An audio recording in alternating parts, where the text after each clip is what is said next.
She was just a clumsy servant when wine splashed like blood, and his grip tightened around her throat until she saw stars. What she didn't know, she was Lady Vera, destined to be his queen. What he didn't know, killing her would seal his land's doom forever. Now they must find forgiveness in each other's arms, or watch the curse consume every living soul in his domain. Chapter 1. The Tyrant's Court. The scream echoed through stone walls like a dying prayer. Lance Blackthorne watched the blood pool beneath the poacher's severed hand, and felt nothing but satisfaction. The great hall stretched before him, a cathedral of fear where mercy came to die. Tapestries bearing his family's black wolf crest hung like funeral shrouds, and the morning light filtering through stained glass windows cast everything in shades of crimson and shadow. "Let this be a lesson," Lance growled, his voice cutting through the silence like a blade. The assembled peasants trembled before his throne, carved from the bones of his enemies' horses, or so the legends claimed. Truth be told, it was merely black oak, but fear needed no truth to flourish. The poacher sobbed, cradling his ruined wrist. Blood seeped between his fingers, and Lance found himself counting the drops as they struck the stone. 1, 2, 3. Each drop marked another moment of his absolute power. "My lord," the man whimpered, "I have children. They were starving." "Then you should have thought of that before stealing my deer." Lance leaned forward, savoring the way the man flinched. "Your children will learn from your example. Perhaps they'll choose honesty over thievery." What followed was the usual parade of groveling merchants begging for tax relief, farmers pleading for seed money, widows seeking justice for their murdered husbands. Lance dispensed his verdicts with the efficiency of an executioner. No mercy, no weakness, only the iron fist that had held these lands for 3 generations. Yet something gnawed at him. Despite that, he pushed the feeling down, buried it beneath layers of practiced cruelty. His father had taught him well fear was the only language peasants understood, and compassion was a luxury lords couldn't afford. A servant girl stumbled as she refilled his wine goblet. The liquid sloshed, staining ancient parchment the color of dried blood. Lance's eyes snapped to her pale, hollow-cheeked face, with startling green eyes that seemed to hold secrets. For a heartbeat, something stirred in his chest. Recognition? Impossible. She was nothing more than another face in his sea of servants. "Clumsy fool," he muttered, but his voice lacked its usual venom. More importantly, she didn't flinch the way the others did. Instead, she met his gaze for a moment, just a moment, before lowering her eyes and retreating into the shadows. Strange. By the time court ended, Lance had forgotten about the wine and the servant girl's steady hands. He had more pressing concerns. The walk to his lands always left him feeling hollow, like a man trying to fill a bottomless well with sand. Chapter 2. The Cursed Domain. The stench hit him first, rotting grain and diseased flesh, carried on a wind that whispered of death. Lance rode through his domain alone, as was his custom. He needed no guards here because no one would dare challenge him, and the land itself seemed to recoil from his presence.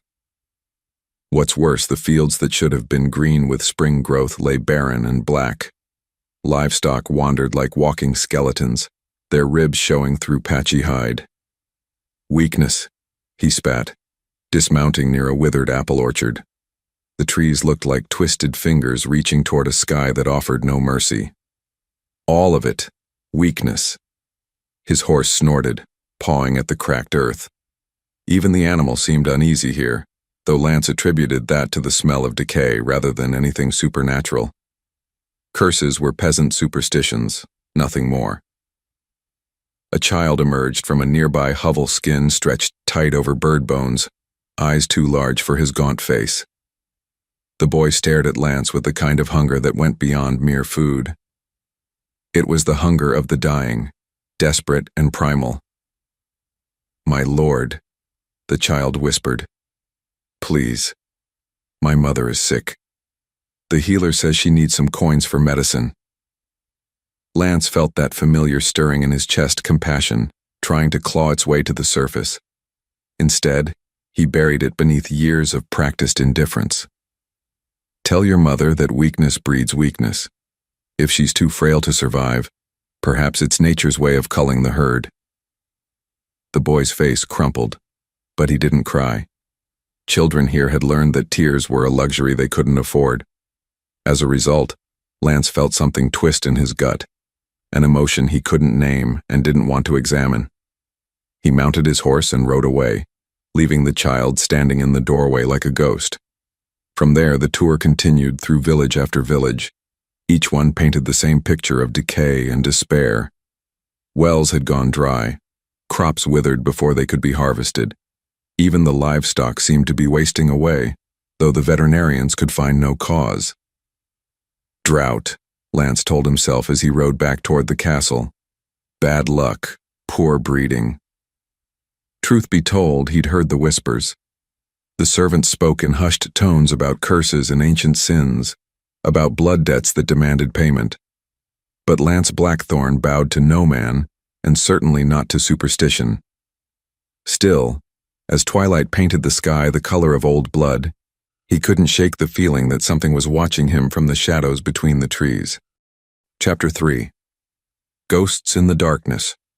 The candle flames danced like tortured souls, casting twisted shadows across the pages of his father's journals. Lance sat in his private study, surrounded by the accumulated wisdom of 3 generations of Blackthorne lords.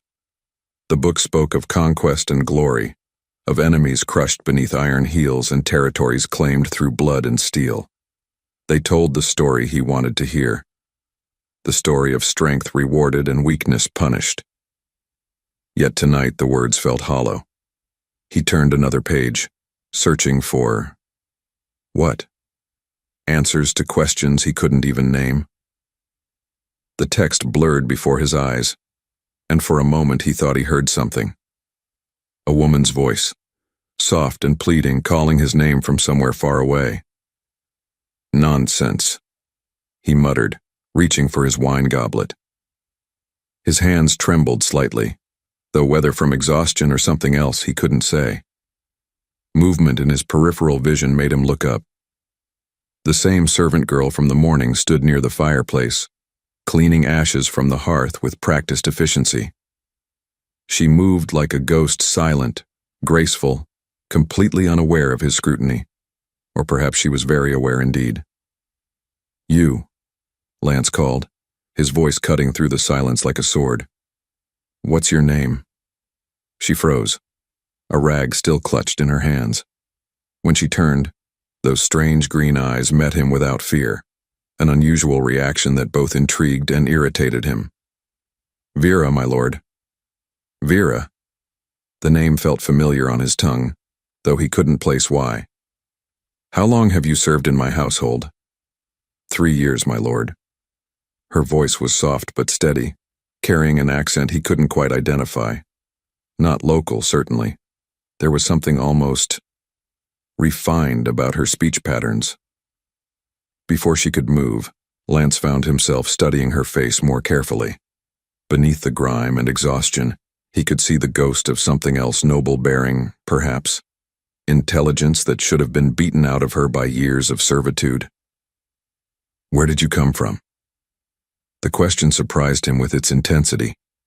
For just a moment something flickered in her eyes.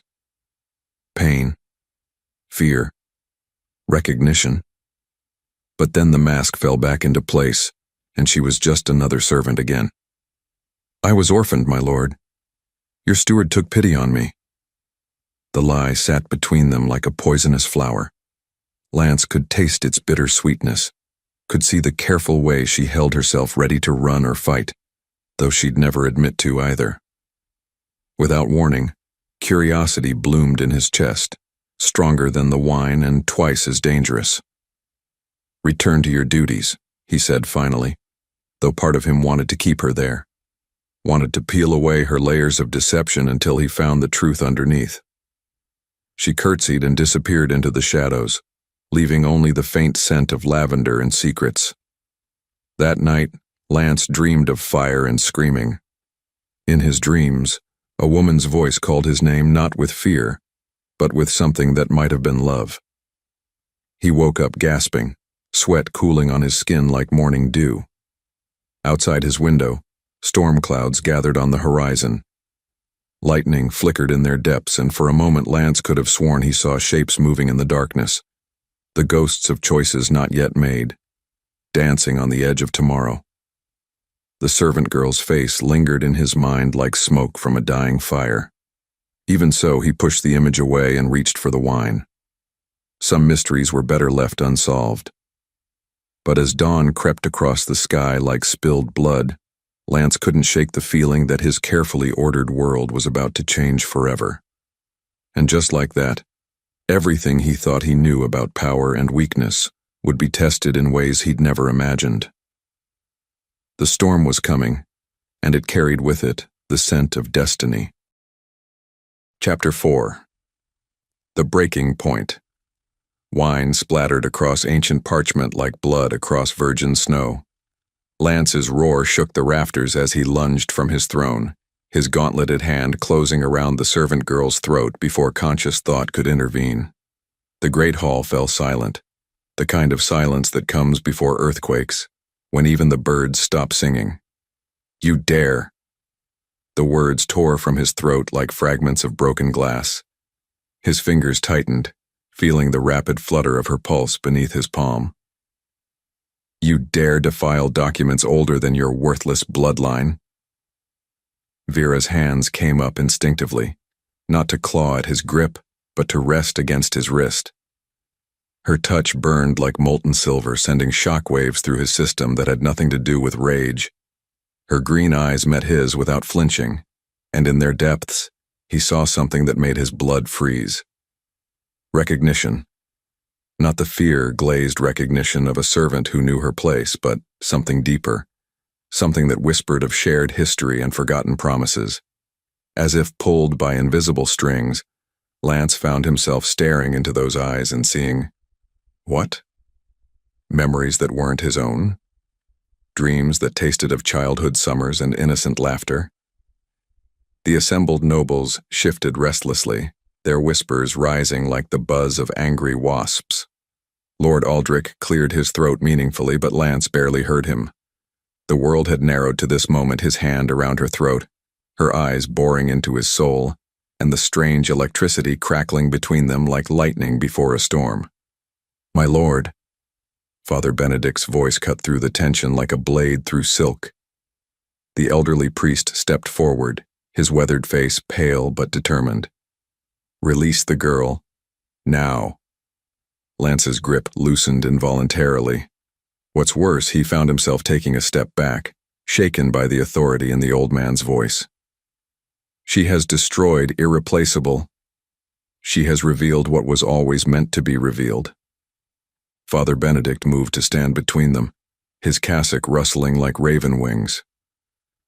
"Lady Vera Ashworth, last daughter of House Ashworth, betrothed by sacred contract to Lord Lance Blackthorne since the age of 7 summers." The words hit the great hall like thunderbolts. Nobles gasped. Guards shifted their weight, hands instinctively moving to sword hilts. Even so, Lance felt the world tilt on its axis, everything he thought he knew crumbling like sandcastles before the tide. "Impossible," he breathed. But even as the word left his lips, he could see the truth written in the way she held herself. The noble bearing he'd glimpsed, but dismissed. The refined speech patterns that didn't match her station. The familiarity that had haunted his dreams. Father Benedict produced a scroll from beneath his robes, parchment yellow with age and sealed with the combined crests of both houses. "The betrothal contract, signed by your father and hers when you were but children. Binding by law, blessed by God, and recognized by the crown and church alike." Lance stared at the document as if it were a serpent poised to strike. His father had mentioned no such contract. There had been talk of political marriages, of course, but House Ashworth had been... "I destroyed House Ashworth," he said slowly, each word tasting of ash and regret. "They were traitors. Rebels. My father. Your father signed this contract before the rebellion." The priest's voice carried the weight of absolute certainty. Before pride and politics tore two noble houses apart. Before war turned allies into enemies. Lady Vera still stood where he'd left her, one hand pressed to her throat where his fingers had left red marks. She watched him with those impossible eyes, and Lance could see years of hidden truth swimming in their depths.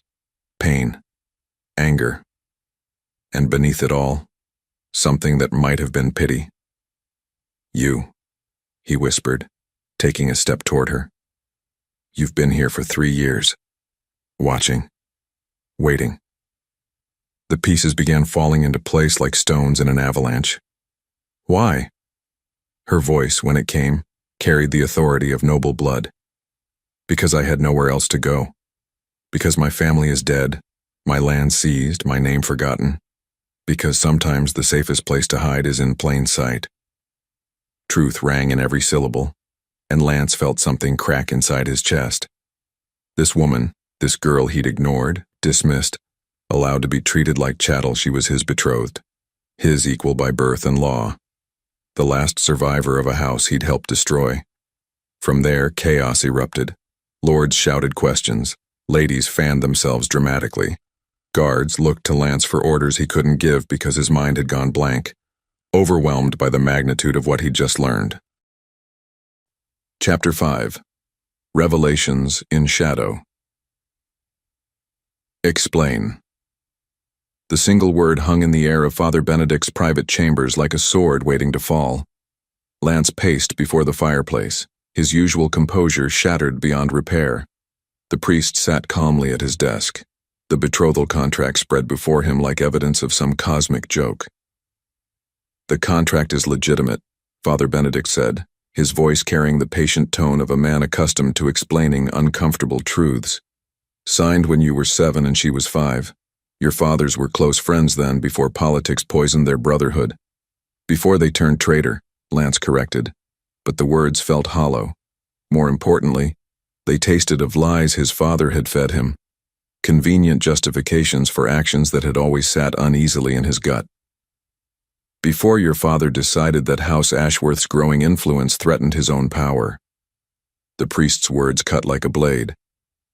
"The rebellion came later, after Lord Ashworth refused to bend the knee to policies he found unconscionable, policies that included the very taxes and harsh punishments you've continued to this day." Lance stopped pacing. "You're saying my father lied to me." "I'm saying that truth has many faces, and powerful men often choose to see only the one that serves their purposes." Father Benedict rose from his chair, moving to pour wine from a crystal decanter. "Your betrothal to Lady Vera was meant to unite two houses to bring peace to lands that had known too much war. Instead, we destroyed them utterly. The admission tasted like poison. And she's been here all along, serving the man who killed her family. Serving the man who saved her life." The correction came softly, but with steel beneath the velvet. "When your father's men stormed Ashworth Keep, I was there as part of the peace delegation. I found her hiding in the chapel, clutching her mother's prayer book and weeping over her father's body." Images flashed through Lance's mind, memories not his own, but pieced together from nightmares and fragmented dreams. A little girl with green eyes screaming as soldiers dragged her from a burning castle. Blood on white stone, the smell of smoke and death. "Why didn't you tell me?" The question came out as a growl, but Lance felt no real anger. Only a vast hollow ache that seemed to swallow his chest whole. "Because you were 8 years old and grieving your own father's death in battle. Because the war had already taken too much from too many. Because sometimes mercy requires silence." Father Benedict set down his wine untouched. "And because I hoped that one day you might become the man your father could have been, rather than the man he chose to be." That night, Lance didn't sleep. Instead, he stood at his window and stared out at lands that seemed to mock him with their decay. Each withered crop was an accusation. Every dying animal is a reminder of choices made in ignorance and pride. The curse. The whispers he'd dismissed as peasant superstition suddenly carried the weight of divine judgment. What if the land's sickness wasn't natural? What if it was payment for sins he'd inherited along with his father's crown? The contract must be honored, Father Benedict had said before Lance left his chambers. By law and by God's will, she is your betrothed. The question now is, what kind of man you choose to be in light of this knowledge. Soon after dawn broke gray and listless over the castle walls, Lance found himself walking the corridors like a ghost. Every servant he passed seemed to carry secret knowledge in their eyes. How many of them knew? How many had watched him treat his own betrothed like chattel and said nothing? The weight of his ignorance pressed down on him like armor made of lead. Eventually, he would have to face her again. I would have to look into those green eyes and find some way to explain 3 years of cruelty born from blindness. But first, he had to decide what he wanted that explanation to be. Chapter 6. The Price of Truth. I could void the contract.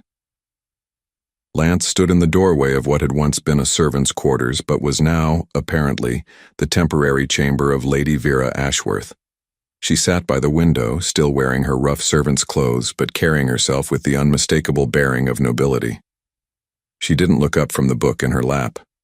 Her mother's prayer book, he realized. The one Father Benedict had mentioned. On what grounds, my lord? The formal address stung more than any insult. Consummation clause, political necessity, a dozen legal precedents that would satisfy the crown. He stepped into the room uninvited, noting how she tensed but didn't retreat. You could be free of all obligations to House Blackthorne. And in return, now she did look up, those impossible eyes reading him like an open book.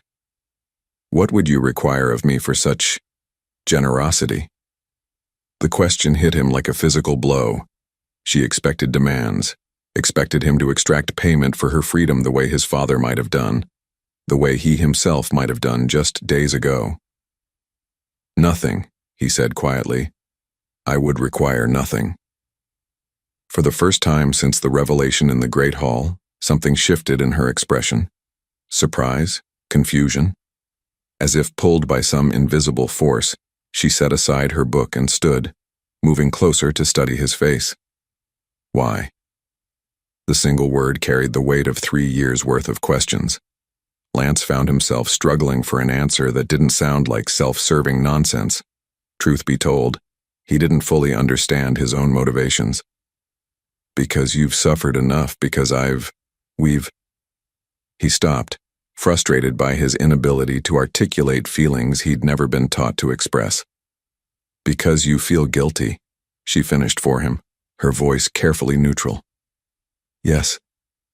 The admission came easier than expected. Because I feel guilty.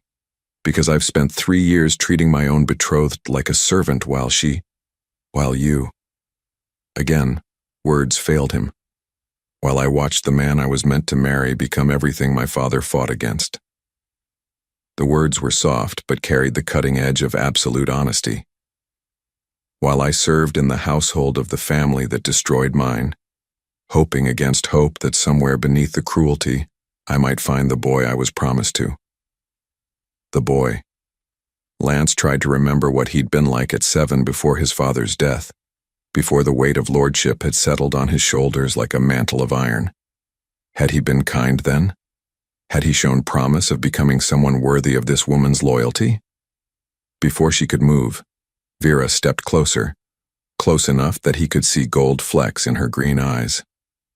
The contract cannot be voided, my lord. Not by you, not by me, not by crown or church. What? The question came out sharper than intended. The clause you're thinking of requires mutual consent. I would have to agree to the dissolution. Her smile was sad but determined. And I do not. Lance stared at her, trying to process what she'd just said. You want to honor a betrothal to a man who's been nothing but cruel to you? I want to honor a promise made by my father to a friend he trusted. She lifted her chin, and for a moment Lance saw exactly what she would have become if war hadn't stolen her birthright. And I want to see if the boy I was promised to still exists somewhere beneath the armor you've built around your heart. Without warning, something cracked in Lance's chest, a sound like ice breaking under spring sun. For 3 years, she'd endured his household's cruelty. She'd scrubbed floors and served wine and been treated like property, and through it all, she'd been waiting, hoping, believing that redemption was possible. The curse, he said suddenly, the pieces clicking into place like tumblers in a lock. Father Benedict mentioned the land's sickness. It started around the time you arrived, didn't it? Vera's expression grew carefully blank. I wouldn't know, my lord. I was merely a servant. Don't. The word came out harsher than intended. Don't lie to me. Not now. Not about this. He moved closer, close enough to see her pulse fluttering at the base of her throat. You know something about the curse. About why the land is dying. For a long moment, she was silent. Then, so softly he almost missed it. The sins of the fathers, my lord. They have a way of demanding payment from their sons. The truth sat between them, like a poisonous flower, beautiful and deadly.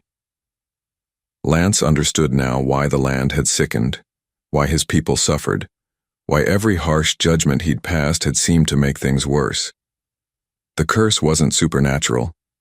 It was justice, pure and simple, the natural consequence of ruling through fear instead of love. What would it take? The question surprised him with its intensity. To break it, to heal the land. Vera's smile was enigmatic. That depends entirely on what kind of man you choose to become, Lord Blackthorne. Because, truth be told, the power to break this curse has always been in your hands. Outside the window, storm clouds gathered on the horizon. Lightning flickered in their depths, and Lance could have sworn he heard thunder rolling across the dying fields. The storm was coming, bringing with it the chance for either redemption or ruin. And just like that, everything changed. The boy she'd been promised to stirred somewhere deep in his chest, fighting to break free from years of carefully constructed armor. The question now was whether it was strong enough to overcome the man his father had made him become. Chapter 7. Awkward Truths. The morning sun cast long shadows through the great hall as Lance attempted what might have been the most difficult task of his life, treating a servant like the noble woman she'd always been. My lady, he said stiffly, offering his arm as Vera descended the stone steps. The words felt foreign on his tongue, like speaking a language he'd forgotten how to pronounce. Perhaps you would join me for the morning meal. She paused, studying his outstretched arm as if it might bite her. Around them, servants and nobles alike watched with barely concealed fascination. The gossip had spread through the castle like wildfire. Lord Blackthorne's mysterious betrothed, hidden in plain sight for 3 years. As you wish, my lord. Her voice carried that same careful neutrality she'd perfected over years of servitude. She placed her hand on his arm with the lightest possible touch, as if contact with him burned. Lance felt the whisper of her fingers through his sleeve and tried not to think about how many times those same hands had scrubbed his floors, cleaned his chambers, served his wine. The guilt sat in his stomach like swallowed glass, cutting him from the inside. They walked in silence toward the high table, every step accompanied by the rustle of whispers. Lord Aldrich leaned toward his wife, murmuring something that made her gasp. Lady Margaret pressed her hand to her chest in dramatic fashion. Even so, the most telling reaction came from the servants. They watched Vera with a mixture of awe and confusion, as if one of their own had suddenly sprouted wings. This is impossible, Lance muttered under his breath as they reached the table. How am I supposed to? What am I supposed to? Perhaps treat me like a person? Vera's suggestion carried the faintest hint of steel beneath the silk. Revolutionary concept, I realize. The barb hit home, and Lance found himself flushing like a schoolboy caught in mischief. He'd commanded armies, crushed rebellions, struck fear into the hearts of hardened warriors. Yet this slip of a woman could unmake him with a handful of carefully chosen words. He pulled out her chair, a gesture that felt simultaneously foreign and familiar. As she settled into the seat that should have been hers by right for 3 years, Lance caught a whiff of lavender from her hair. The scent triggered something deep in his memory, a flash of a little girl in a white dress, laughing as she chased butterflies through a garden that no longer existed. "Do you remember?" The question escaped before he could stop it. Vera looked up from arranging her skirts, those green eyes unreadable. "Remember what, my lord?" "Being children, before everything went wrong." Lance felt exposed, vulnerable in a way that terrified him. "There was a garden at Ashworth Keep. You wore a white dress with blue ribbons, and you tried to catch butterflies with your bare hands." For a moment, something flickered in her expression. Pain? Recognition?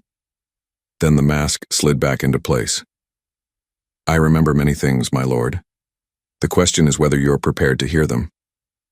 Before he could answer, Father Benedict approached the table with measured steps. The priest's weathered face bore the expression of a man about to deliver unwelcome news. "My lord, my lady," he said, bowing to each in turn. "I bring word from your steward.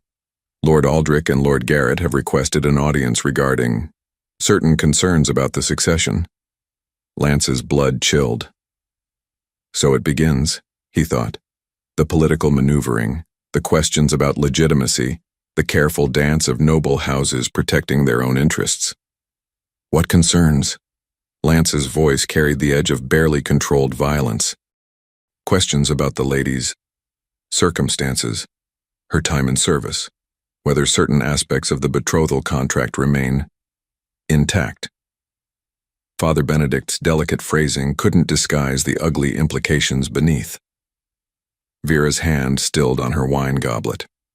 When she spoke, her voice was perfectly controlled, but Lance could see the tension in the set of her shoulders. "They question my virtue." "They question mine," Lance corrected, surprising himself with the vehemence in his voice. "They wonder if I've been taking liberties with my future bride while she serves in my household." The accusation hung in the air like a sword waiting to fall. Lance felt rage building in his chest, not at the lords who dared question him, but at himself for creating a situation where such questions could arise. For 3 years, Vera had been completely at his mercy. She'd cleaned his chambers, served his meals, been present during his most private moments. By the twisted logic of noble politics, she should have been fair game for his appetites. That he'd never touched her, never even looked at her with desire until he knew her true identity, seemed less like virtue and more like willful blindness. Chapter 8. Sins of the Father. The library smelled of dust and secrets, leather bindings, and the ghosts of forgotten truths. Lance stood before a wall of genealogical records, running his finger down bloodlines that mapped the rise and fall of noble houses like the peaks and valleys of some vast mountain range. House Ashworth's entry was brief, too brief for a family that had held lands for 4 centuries. "Died in rebellion against the crown," the final notation read. "Lands and titles forfeit. Line extinct." Except it wasn't extinct. Vera lived, breathed, walked his halls with the bearing of nobility despite 3 years of servitude. And somewhere in these dusty tomes lay the truth about why her family had really died. "You won't find the real story in those books." Lance spun to find Vera standing in the doorway, her arms full of cleaning supplies that seemed absurdly out of place given her true station. She'd returned to her servant's duties, claiming that maintaining the pretense was easier than navigating the complex politics of suddenly being acknowledged as a lady. "Then tell me the real story," Lance said, setting aside the genealogy and facing her fully. "Tell me what my father really did to yours." Vera set down her supplies and moved deeper into the library, trailing her fingers along book spines like old friends. "Your father and mine were close once. Closer than brothers, my mother used to say. They studied together, trained together, shared dreams of a kingdom ruled by justice rather than fear." Lance felt something cold settle in his stomach. This wasn't the story he'd been told of House Ashworth's growing ambition and eventual betrayal. "What changed?" he asked, though he suspected he already knew. "Power." Vera's voice carried the weight of old pain. "Your grandfather died when your father was young, just as mine died when I was small. But where my father sought to honor his father's legacy of mercy and justice, Yours chose to rule through strength alone. She moved to the window, staring out at the dying lands beyond. The taxes came first, crushing levies that left peasants choosing between feeding their children and feeding your armies. Then the harsh punishments were severed for stealing bread, hangings for poaching game. My father protested, tried to reason with yours, but my father saw it as weakness. Lance finished, the pieces falling into place like stones in an avalanche. He saw it as betrayal. Your father believed that mercy was a luxury lords couldn't afford, that fear was the only force that could hold a kingdom together. When my father refused to implement the same policies on Ashworth lands, your father declared him a traitor to the crown. Lance sank into a chair, the weight of inherited guilt pressing down on his shoulders like armor made of lead. The rebellion. My father said House Ashworth raised arms against the throne. We defended ourselves when your father's armies came to enforce his will. Vera's reflection in the window looked like a ghost, translucent and haunting. He gave my father a choice: bend the knee and adopt his methods, or be branded a traitor and face the consequences. And your father chose defiance. My father chose his conscience. She turned from the window, and Lance could see tears threatening at the corners of her eyes. He died defending people who couldn't defend themselves. My mother died trying to evacuate the servants and villagers. My brothers died fighting men who had once been their friends. The truth hit Lance like a physical blow. His father hadn't crushed a rebellion. He'd created one, had forced a good man to choose between his principles and his life, then destroyed him when he chose principle. I've been continuing his work, Lance said quietly, the realization tasting like ash. Every harsh sentence, every cruel punishment. I've been perpetuating the very system that killed your family. Yes. The simple affirmation cut deeper than any accusation could have. You have. More importantly, Lance understood now why the land was dying. It wasn't a supernatural curse. It was the natural consequence of leadership through fear rather than love. When people suffered, the land suffered. When justice became vengeance, even the soil turned bitter. The steward's records, Lance said suddenly, pieces clicking together. Show me everything. The tax collections, the punishment ledgers, the harvest reports. I need to see it all. Vera studied his face, perhaps searching for sincerity in eyes that had shown her nothing but cruelty for 3 years. Why? Because I need to understand the full scope of what I've inherited. Because I need to know exactly how much damage has been done before I can even begin to think about fixing it. Lance stood, decision crystallizing in his chest like ice forming over water. And because I think my father may have left me more than just lands and titles. He may have left me the key to undoing the curse that's killing everything I'm meant to protect. From there, the work began in earnest. They spent hours poring over ledgers and records, mapping the correlation between harsh policies and failing harvests. With every entry, Lance felt the weight of his inherited sins growing heavier. But somewhere in that weight, he also felt something else stirring. Something that might have been hope. Chapter 9. The Healer's Touch. The child's fever burned like flame beneath Lance's palm as he knelt beside the tiny cot. He'd never been this close to sickness before. Lords didn't visit plague houses or tend the dying. That was work for servants, healers, people whose lives were considered expendable. Yet here he was, following Vera through the ramshackle village like a shadow, watching her work miracles with nothing more than herbs and gentle words. Hold still, little one, Vera murmured, pressing a cool cloth to the boy's forehead.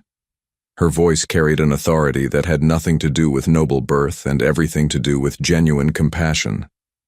The fever will break soon, I promise. The child couldn't be more than 6 and looked up at her with eyes that held too much pain for someone so young. Are you an angel? He whispered. Lance felt something crack in his chest. When had he last seen a child look at anyone with such trust? When had his presence inspire hope rather than fear? No, sweetheart, Vera said softly, mixing herbs in a wooden bowl with practiced efficiency. I'm just someone who cares about making you feel better." She worked with the fluid grace of someone who'd been doing this for years. 3 years later, Lance realized. While he'd been dispensing harsh justice from his throne, she'd been here in the villages, healing the same people his policies had helped sicken. "My lord?" The voice belonged to an elderly woman who'd been hovering near the door. "Forgive me, but why are you here?" It was a fair question. Lance Blackthorne didn't make house calls, didn't concern himself with the welfare of individual peasants. His presence in this hovel should have been impossible as a dragon speaking French. "I'm learning," he said finally, the honesty surprising him. "Lady Vera is teaching me things I should have known years ago." The old woman's eyes widened. Like everyone in the village, she'd heard the gossip about the Lord's mysterious betrothed. But seeing them together, the savage Lord kneeling beside a sick child while his noble bride tended wounds with her own hands must have seemed like something from a fever dream. Vera looked up from her work, catching Lance's eye for a moment. Something passed between them, understanding perhaps. Or maybe just the shared weight of witnessing suffering that could have been prevented. "The herbs help," she said quietly. "But what these people really need is hope, purpose, the knowledge that their lives matter to someone in power." Lance watched her hands as she worked gently, sure, capable of easing pain with a touch. These were the same hands that had scrubbed his floors, cleaned his chambers, served his wine while he ignored her existence. The waste of it staggered him. "Teach me," he said suddenly. Vera's hand stilled. "My lord?" "The healing, the herbs, whatever you know." Lance felt exposed, vulnerable, but pressed on anyway. "If I'm going to rule these people, I should understand how to help them." For a long moment, Vera stared at him as if he'd grown a second head.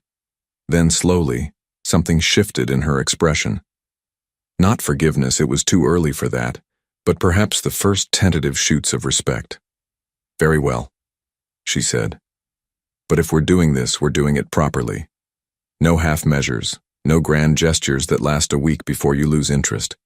This work requires patience, humility, and the willingness to get your hands dirty."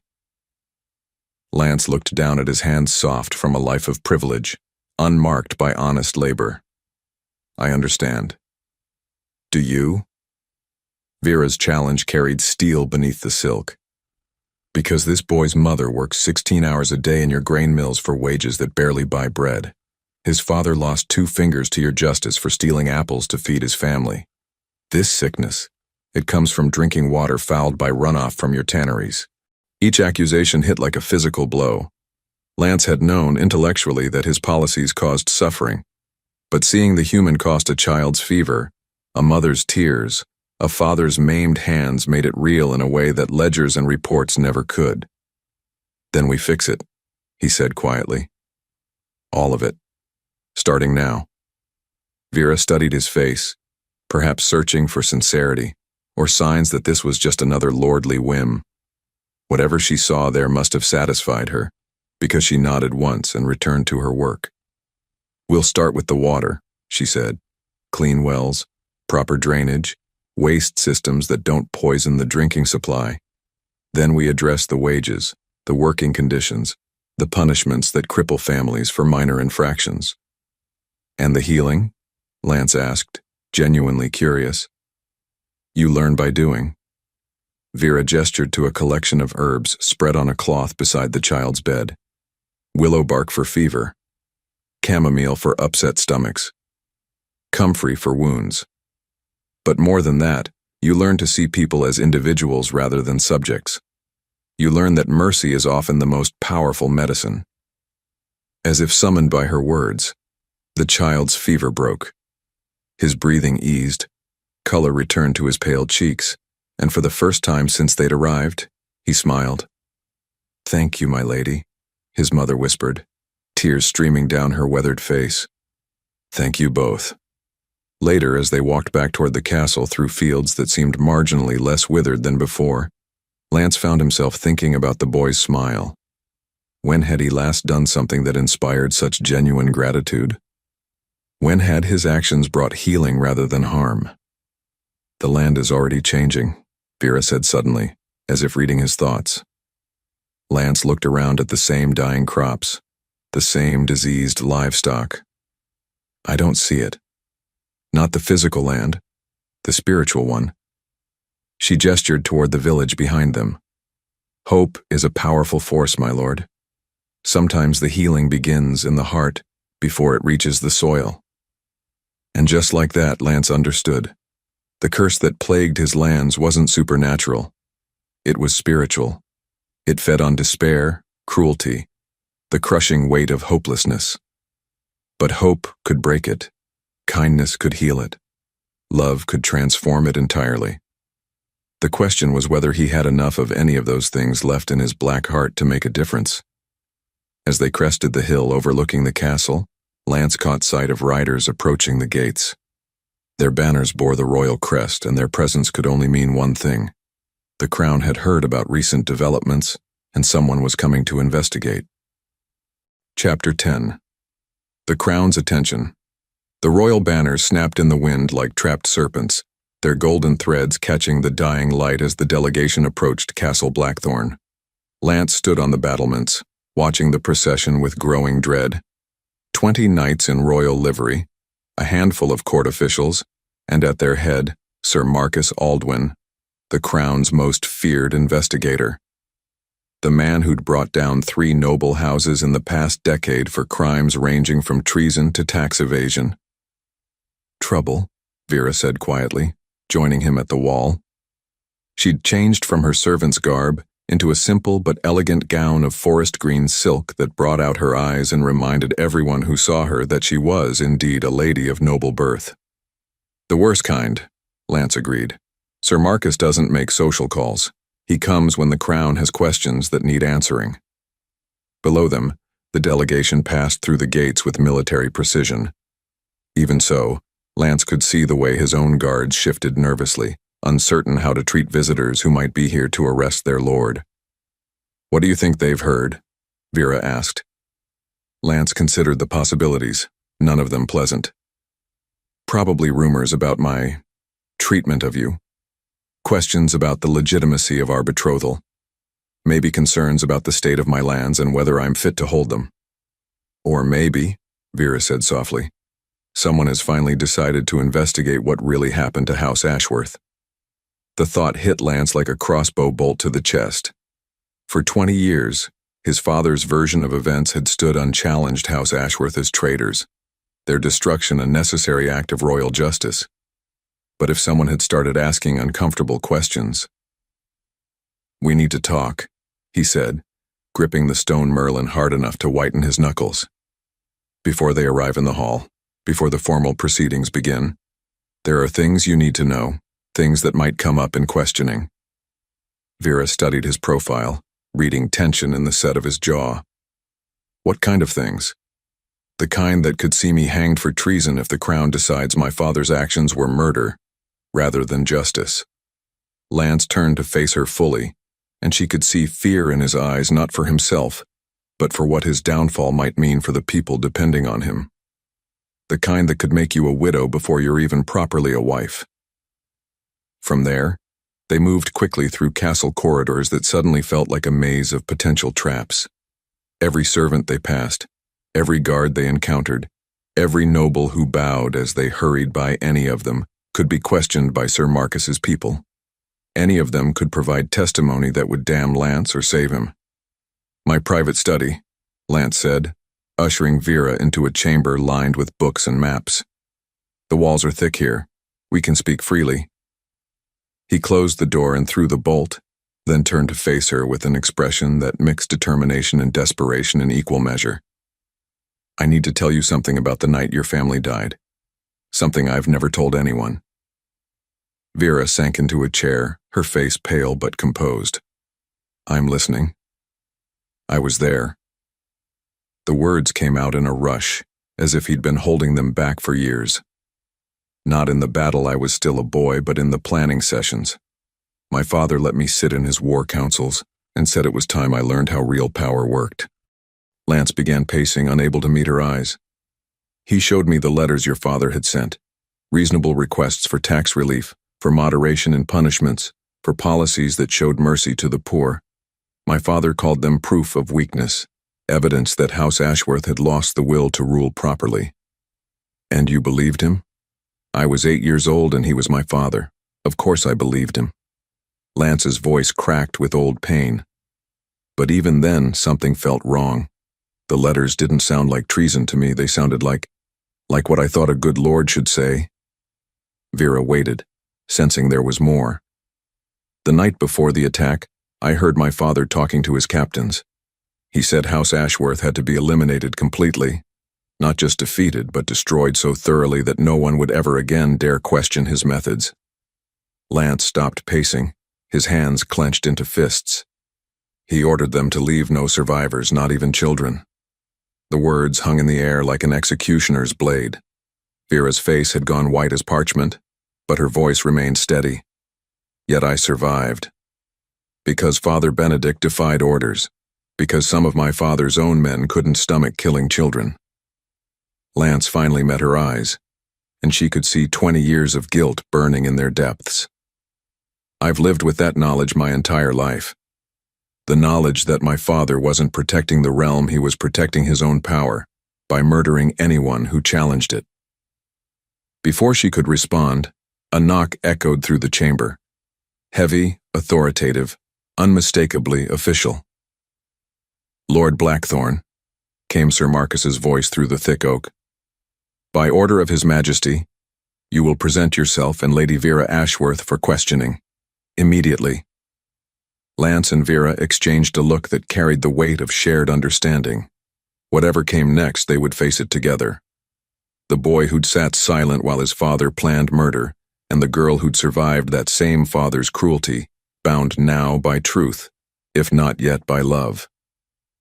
Coming, Sir Marcus, Lance called, moving to unbolt the door. We were just discussing the arrangements for tomorrow's questioning.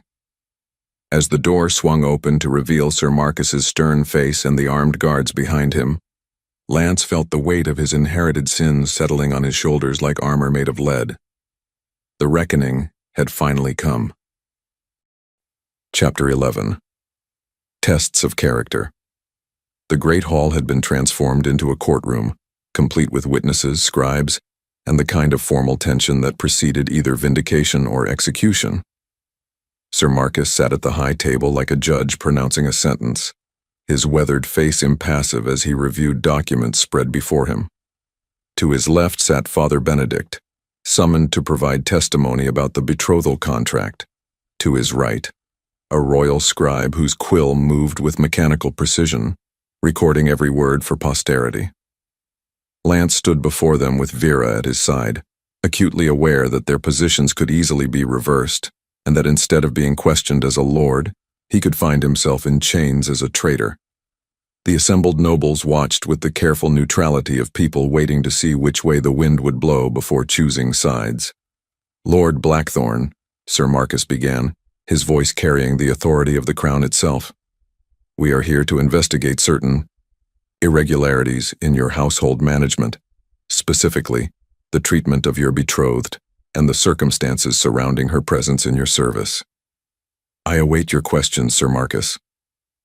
Lance kept his voice level, though inside he felt like a man walking across thin ice over a bottomless lake.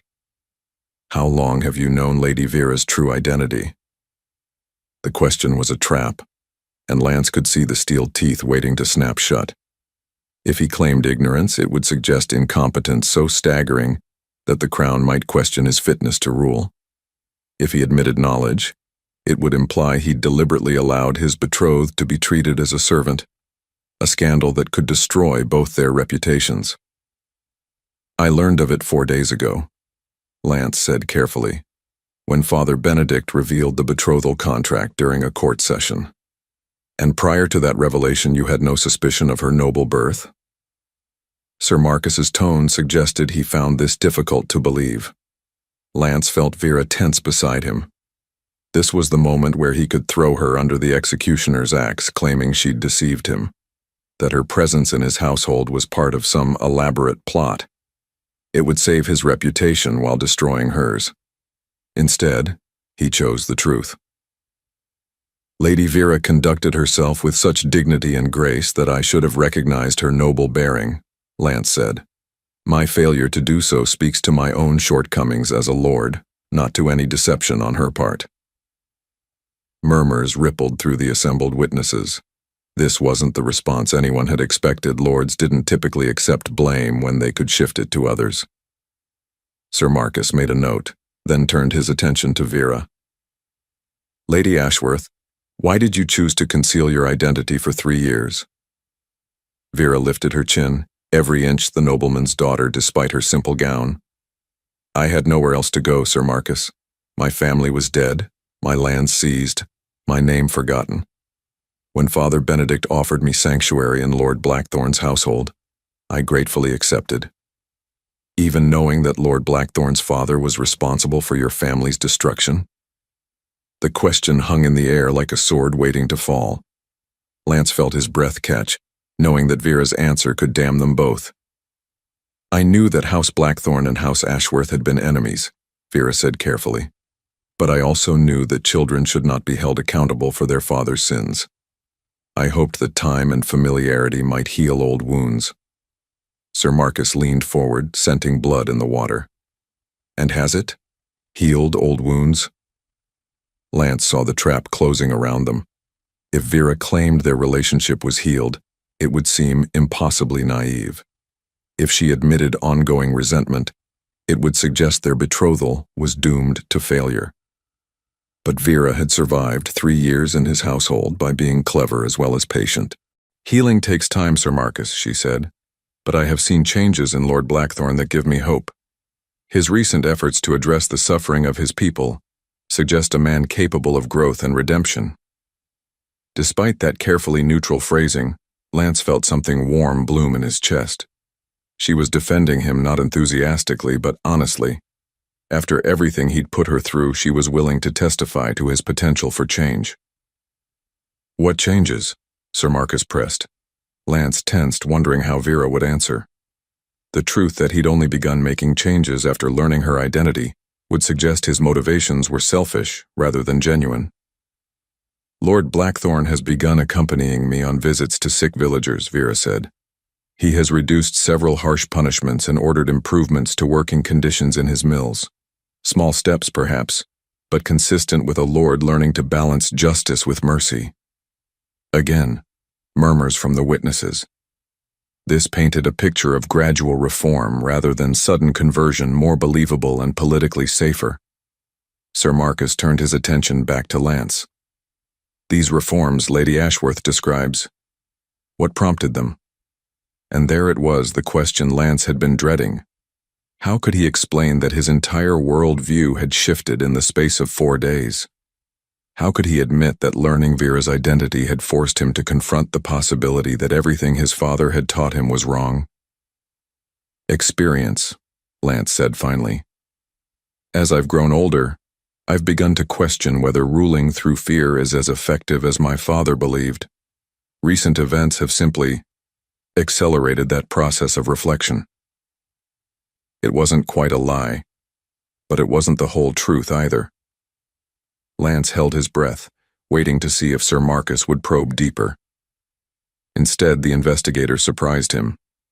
Lord Blackthorne, what do you know about the circumstances surrounding House Ashworth's destruction? The question hit like a physical blow. Lance felt Vera's eyes on him, measuring his response. Here was his chance to distance himself from his father's actions, to claim ignorance, and let the dead carry the blame for their own sins. Instead, he chose the harder path.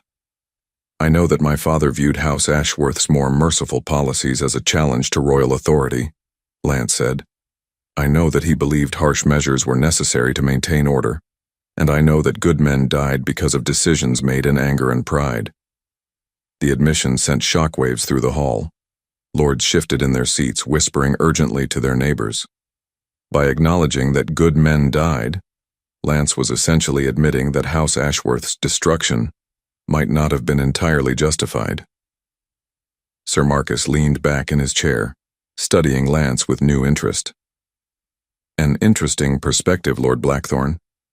Some might say you're questioning the Crown's own judgment in that matter. Lance felt the trap closing around him but pressed on anyway. I'm questioning my own understanding of what happened, Sir Marcus. 20 years have passed. Perhaps it's time to examine events with older, wiser eyes.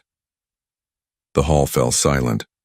Even the scribe stopped writing, sensing that something significant was unfolding. Then, unexpectedly, Sir Marcus smiled. Indeed, Lord Blackthorne. Indeed. Chapter 12. Dangerous Revelations. The private chamber felt smaller with Sir Marcus in it, his presence filling the space like smoke from a dangerous fire. Lance poured wine with hands that remained perfectly steady, despite the turmoil in his chest. The formal questioning had ended hours ago, but Sir Marcus had requested this private audience, a development that could either save Lance's lordship or seal his doom. An interesting evening, Sir Marcus said, accepting the goblet with a nod of thanks. Not quite what I expected when I rode out from the capital. And what did you expect? Lance asked, taking the seat across from the Crown's investigator. Honestly, a typical case of noble excess. A lord abusing his power, perhaps keeping his betrothed as a servant for his own twisted amusement. Sir Marcus sipped his wine, studying Lance over the rim of his goblet. What I found instead was more complex. Lance waited, knowing that anything he said could be used against him. Tell me about your father, Sir Marcus said suddenly. Not the official version, the man you knew as his son.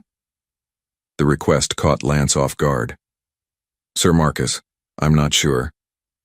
Your father and I served together briefly when we were both young men.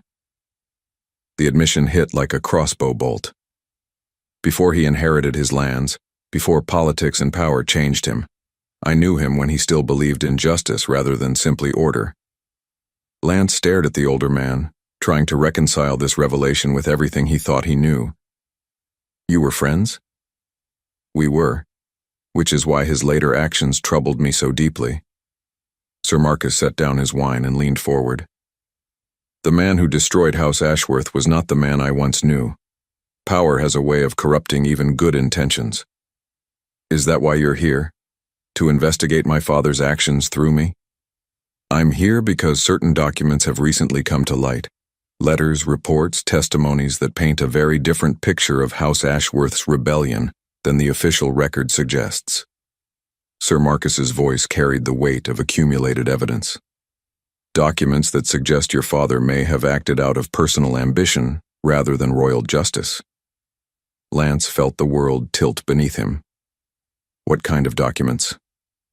Correspondence between your father and certain Crown officials.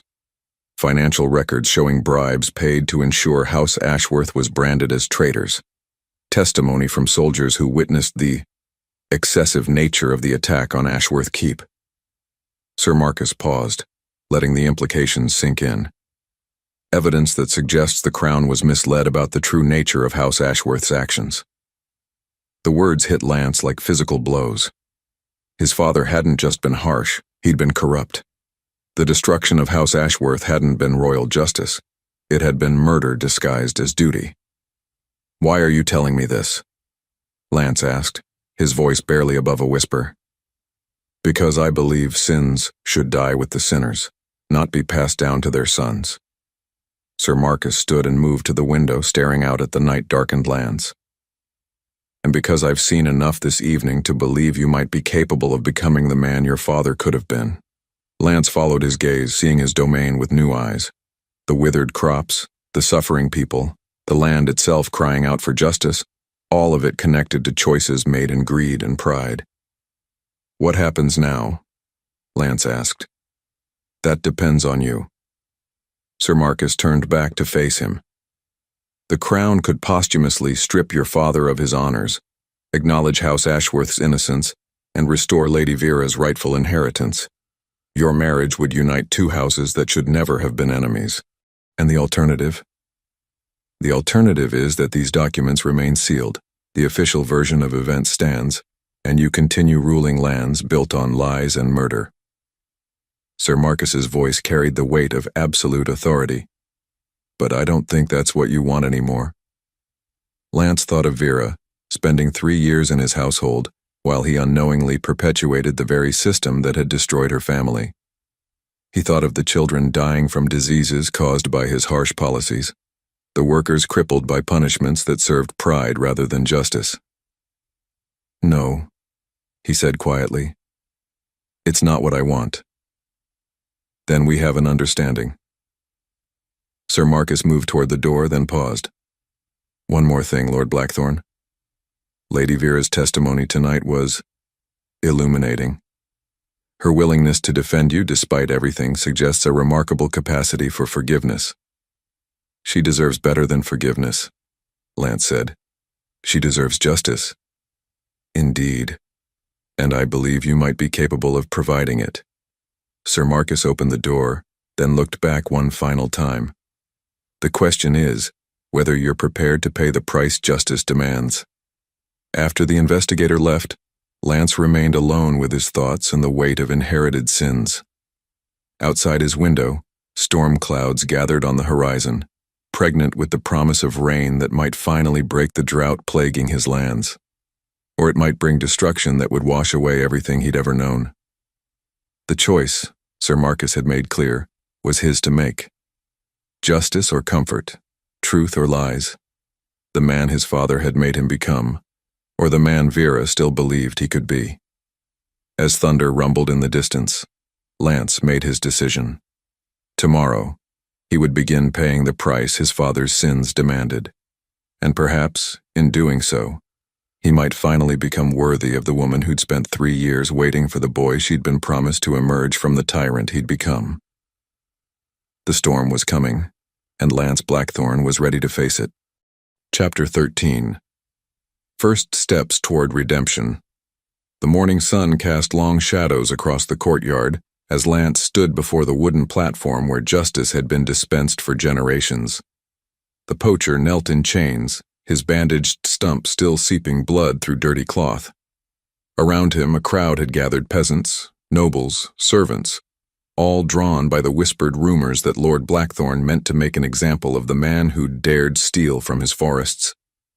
Lance felt their expectations pressing against him like a physical weight. For 20 years, he'd stood on this platform and dispensed harsh justice without question. The people expected cruelty because cruelty was all they'd ever known from House Blackthorne.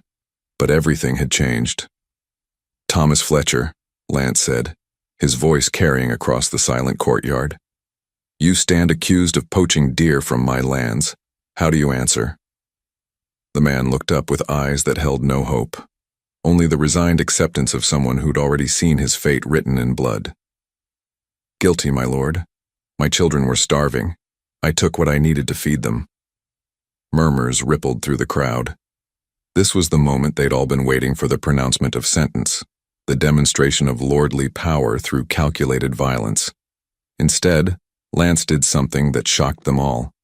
He stepped down from the platform and knelt beside the chained man. "Your children," Lance said quietly. "How many?" Thomas blinked, clearly confused by the question. "3, my lord. 2 boys and a girl.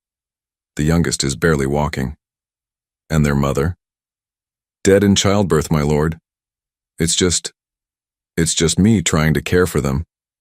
The man's voice cracked with exhaustion and grief. Lance studied the weathered face before him, hollow cheeks, prematurely aged skin, hands calloused from years of backbreaking labor. This wasn't a criminal driven by greed. This was a father driven by desperation. "The sentence for poaching is typically loss of the remaining hand," Lance said, and felt the crowd lean forward in anticipation. "But I find myself questioning whether such punishment serves justice or merely satisfies cruelty." Gasps echoed through the courtyard.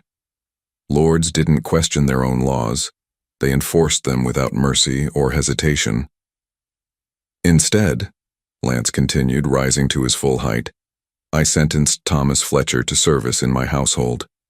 He will work in the kitchens, where he can feed his family while earning honest wages. His children will be housed and educated alongside the servants' children." The silence that followed was deafening. Then, like a dam breaking, voices erupted in confusion and amazement. Nobles whispered urgently among themselves. Peasants stared in open-mouthed shock.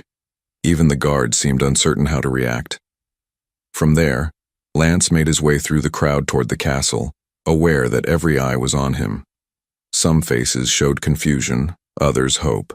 Still others the kind of suspicion that came from years of disappointment. At the castle steps he found Vera waiting. She wore a simple blue gown that brought out her eyes, and her expression was carefully neutral, but Lance thought he detected something that might have been approved in her gaze. "An interesting decision," she said as he approached. "The right decision," Lance replied, though inside he felt shaken by how easy it had been to break with 20 years of tradition. "The first of many, I hope."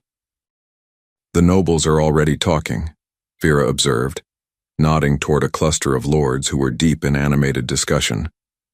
"They're wondering if this represents a temporary madness or a permanent change in policy." Lance followed her gaze, seeing the political calculations already beginning. Lord Aldrich looked particularly troubled, no doubt worried about how mercy in one case might affect his own harsh management of his lands. "Let them talk," Lance said. "What matters is what the people think." "And what do you think they think?" Lance considered the question, remembering the faces in the crowd. "I think they're afraid to hope. Afraid that this is just another cruel game, that tomorrow I'll return to the old ways and punish them for believing change was possible." "And will you?" Vera's question carried no judgment, only genuine curiosity. "No." The word came out with more force than Lance had intended. "I can't go back to being the man I was 4 days ago, not after seeing what that man helped create." They walked into the castle together, their footsteps echoing off stone walls that had witnessed generations of harsh justice. As they climbed the stairs toward the great hall, Lance felt something he'd never experienced before, the lightness that came from making a decision based on mercy rather than fear. Behind them he could hear voices rising in discussion. The poacher's reprieve would be analyzed, debated, used as evidence for whatever political position each noble wanted to advance. But for the first time in his life, Lance found he didn't care about the political implications. He cared about a father being able to hug his children again. Soon after they reached the hall, a messenger arrived with news that would test Lance's newfound commitment to mercy in ways he'd never imagined. Chapter 14. The Price of Protection. The messenger's words hung in the air like smoke from a burning building. "Which?"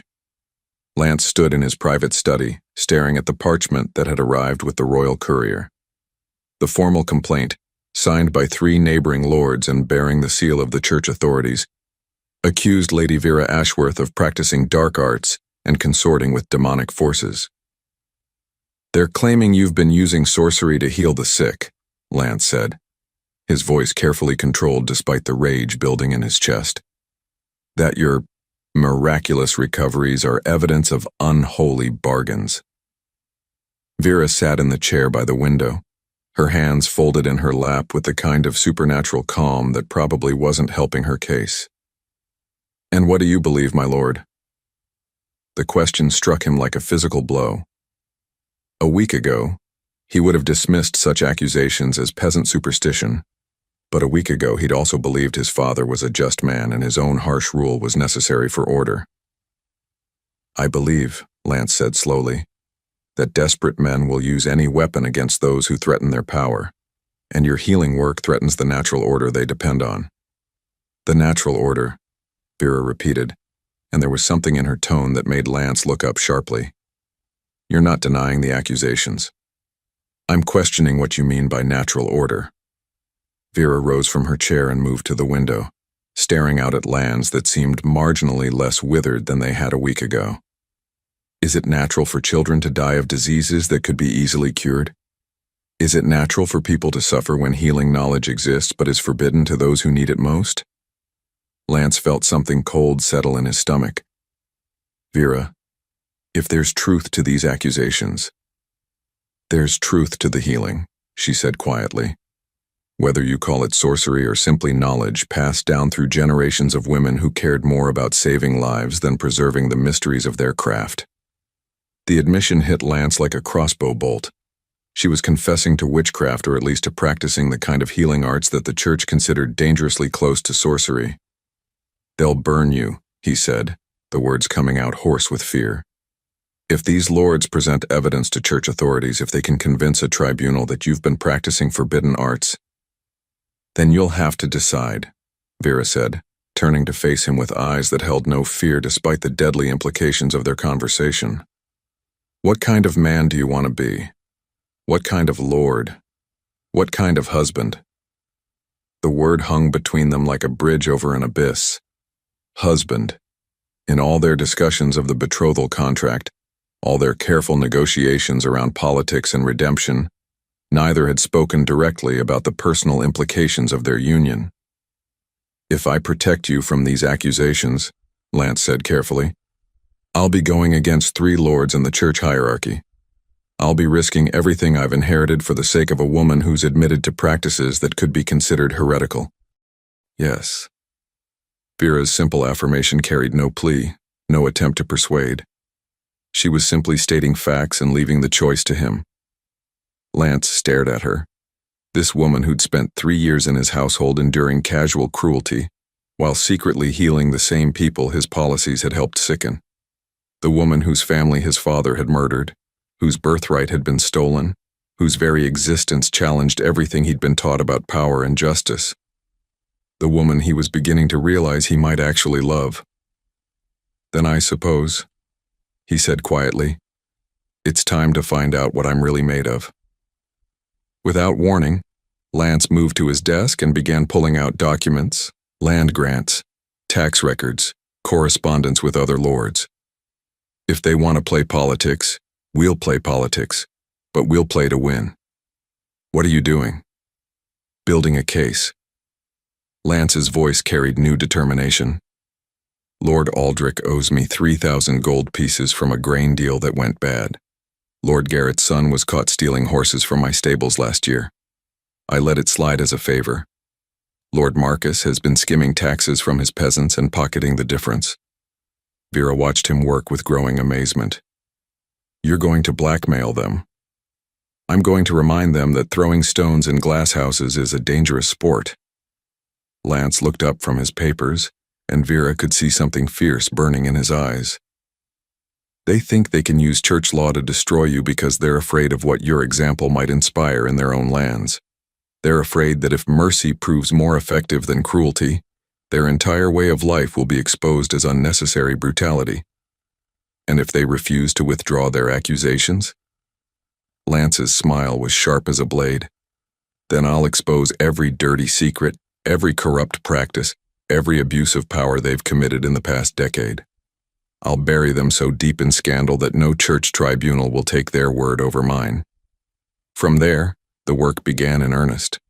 Lance sent out carefully worded messages to each of the accusing lords, reminding them of old debts and forgotten favors. He dispatched trusted servants to gather additional evidence of their various corruptions. He even wrote to allies at court, calling in political favors he'd been saving for decades, all for the sake of a woman who'd admitted to practicing arts that most people would consider witchcraft. As evening fell and the last messenger departed, Lance found himself alone with Vera in the study. She sat reading her mother's prayer book, seemingly untroubled by the storm of political maneuvering swirling around her. "You're taking enormous risks for me," she said, without looking up from her reading. "I'm taking necessary risks for what's right," Lance corrected. "There's a difference." "Is there?" Vera closed the book and looked at him directly. "Or are you perhaps beginning to care about someone other than yourself?" The question hung in the air between them, loaded with implications neither was quite ready to address directly. Lance felt exposed, vulnerable in a way that had nothing to do with political danger and everything to do with emotions he'd spent years burying beneath layers of armor and authority. "I don't know," he said finally, the honesty surprising him. "I know that the thought of losing you terrifies me in ways I don't understand. I know that protecting you feels more important than protecting my own reputation. Beyond that, we'll have to see what tomorrow brings. Vera finished for him. As if summoned by her words, a knock echoed through the chamber. Lance opened the door to find a messenger bearing the seal of the church, not the local parish, but the high tribunal itself. The witch trial would proceed within the week. And just like that, Lance realized that all his political maneuvering might not be enough to save the woman he was finally admitting he loved. Chapter 15. Love's First Light. The candlelight painted Vera's face in gold and shadow as she sat across from Lance in the small chamber that had become their private sanctuary. Outside, rain drummed against the windows like fingers tapping an urgent message. The storm that had been building for days had finally broken, washing the castle walls and filling the air with the scent of clean water and new possibilities. The tribunal arrives tomorrow, Lance said, though they both already knew. The church's investigators had made no secret of their approach. 20 armed Templars, 3 High Inquisitors, and enough legal authority to burn half the countryside if they deemed it necessary. I know. Vera's voice carried no fear, only the quiet acceptance of someone who'd learned to face impossible odds with dignity intact. Are you having second thoughts about protecting me? Lance studied her face in the flickering light, seeing past the surface calm to the tension beneath. Despite her brave words, she was afraid not of death, perhaps, but of what her fate might mean for the people who'd come to depend on her healing. No second thoughts, he said quietly. But I need you to understand something. If this goes badly, if the tribunal finds you guilty despite everything I can do to protect you, you'll survive it, Vera said with simple certainty. You'll continue the work we've started. You'll become the Lord your people need regardless of what happens to me. The casual way she spoke of her own death hit Lance like a physical blow. That's not what I was going to say. Then what? Lance rose from his chair and moved to kneel beside hers, taking her hands in his. They were small hands, delicate-looking but marked with the calluses of years spent in service and healing work. The hands that had scrubbed his floors and saved his people's lives with equal dedication. I was going to say that I love you, he said, the words falling into the silence like stones into still water. I love your courage, your compassion, your refusal to let cruelty break your spirit. I love the way you see the best in people even when they've given you every reason to see the worst. Vera stared at him, her green eyes wide with something that might have been surprising or might have been hope. Lance, I know it's too little, too late, he continued, needing to get the words out before courage failed him. I know I have no right to speak of love after 3 years of blindness and cruelty. But if tomorrow brings the worst, I need you to know that somewhere in these last few days, the boy you were promised to finally grow up. And he loves you completely. For a long moment, Vera was silent. Then, slowly, she reached up to touch his face with fingers that trembled slightly despite her outward calm. The boy I was promised to, she said softly, was kind and gentle and believed in justice over vengeance. I spent 3 years in your household searching for any sign that he still existed beneath the armor you'd built around your heart. And did you find him? Vera's smile was like the sunrise after the longest night. I found something better. I found a man who learned to choose love over fear, mercy over cruelty, hope over despair. I found someone worthy of the faith I never stopped having in him. Lance felt something crack open in his chest, not breaking but blooming like a flower that had waited too long for spring. Does that mean? It means I love you too, Vera said, leaning forward to rest her forehead against his. Not the boy you were, but the man you've become. Not despite your flaws, but because you fought so hard to overcome them. They stayed like that for a moment, breathing the same air, sharing the same space, finally acknowledging the truth that had been growing between them like seeds in fertile ground. Then Lance kissed her. It was gentle at first. Careful, questioning, asking permission with lips and breath. But when Vera responded, when her arms came up to circle his neck and pull him closer, The kiss deepened into something that tasted of forgiveness and new beginnings and hope for a future neither had dared imagine. When they finally broke apart, both were breathing hard. The chamber felt charged with electricity as if lightning had struck somewhere very close. "Whatever happens tomorrow," Lance said, his voice rough with emotion, "I want you to know that these few minutes have been the most real moments of my entire life." "Whatever happens tomorrow," Vera replied, echoing his words. "We'll face it together, as we should have from the beginning."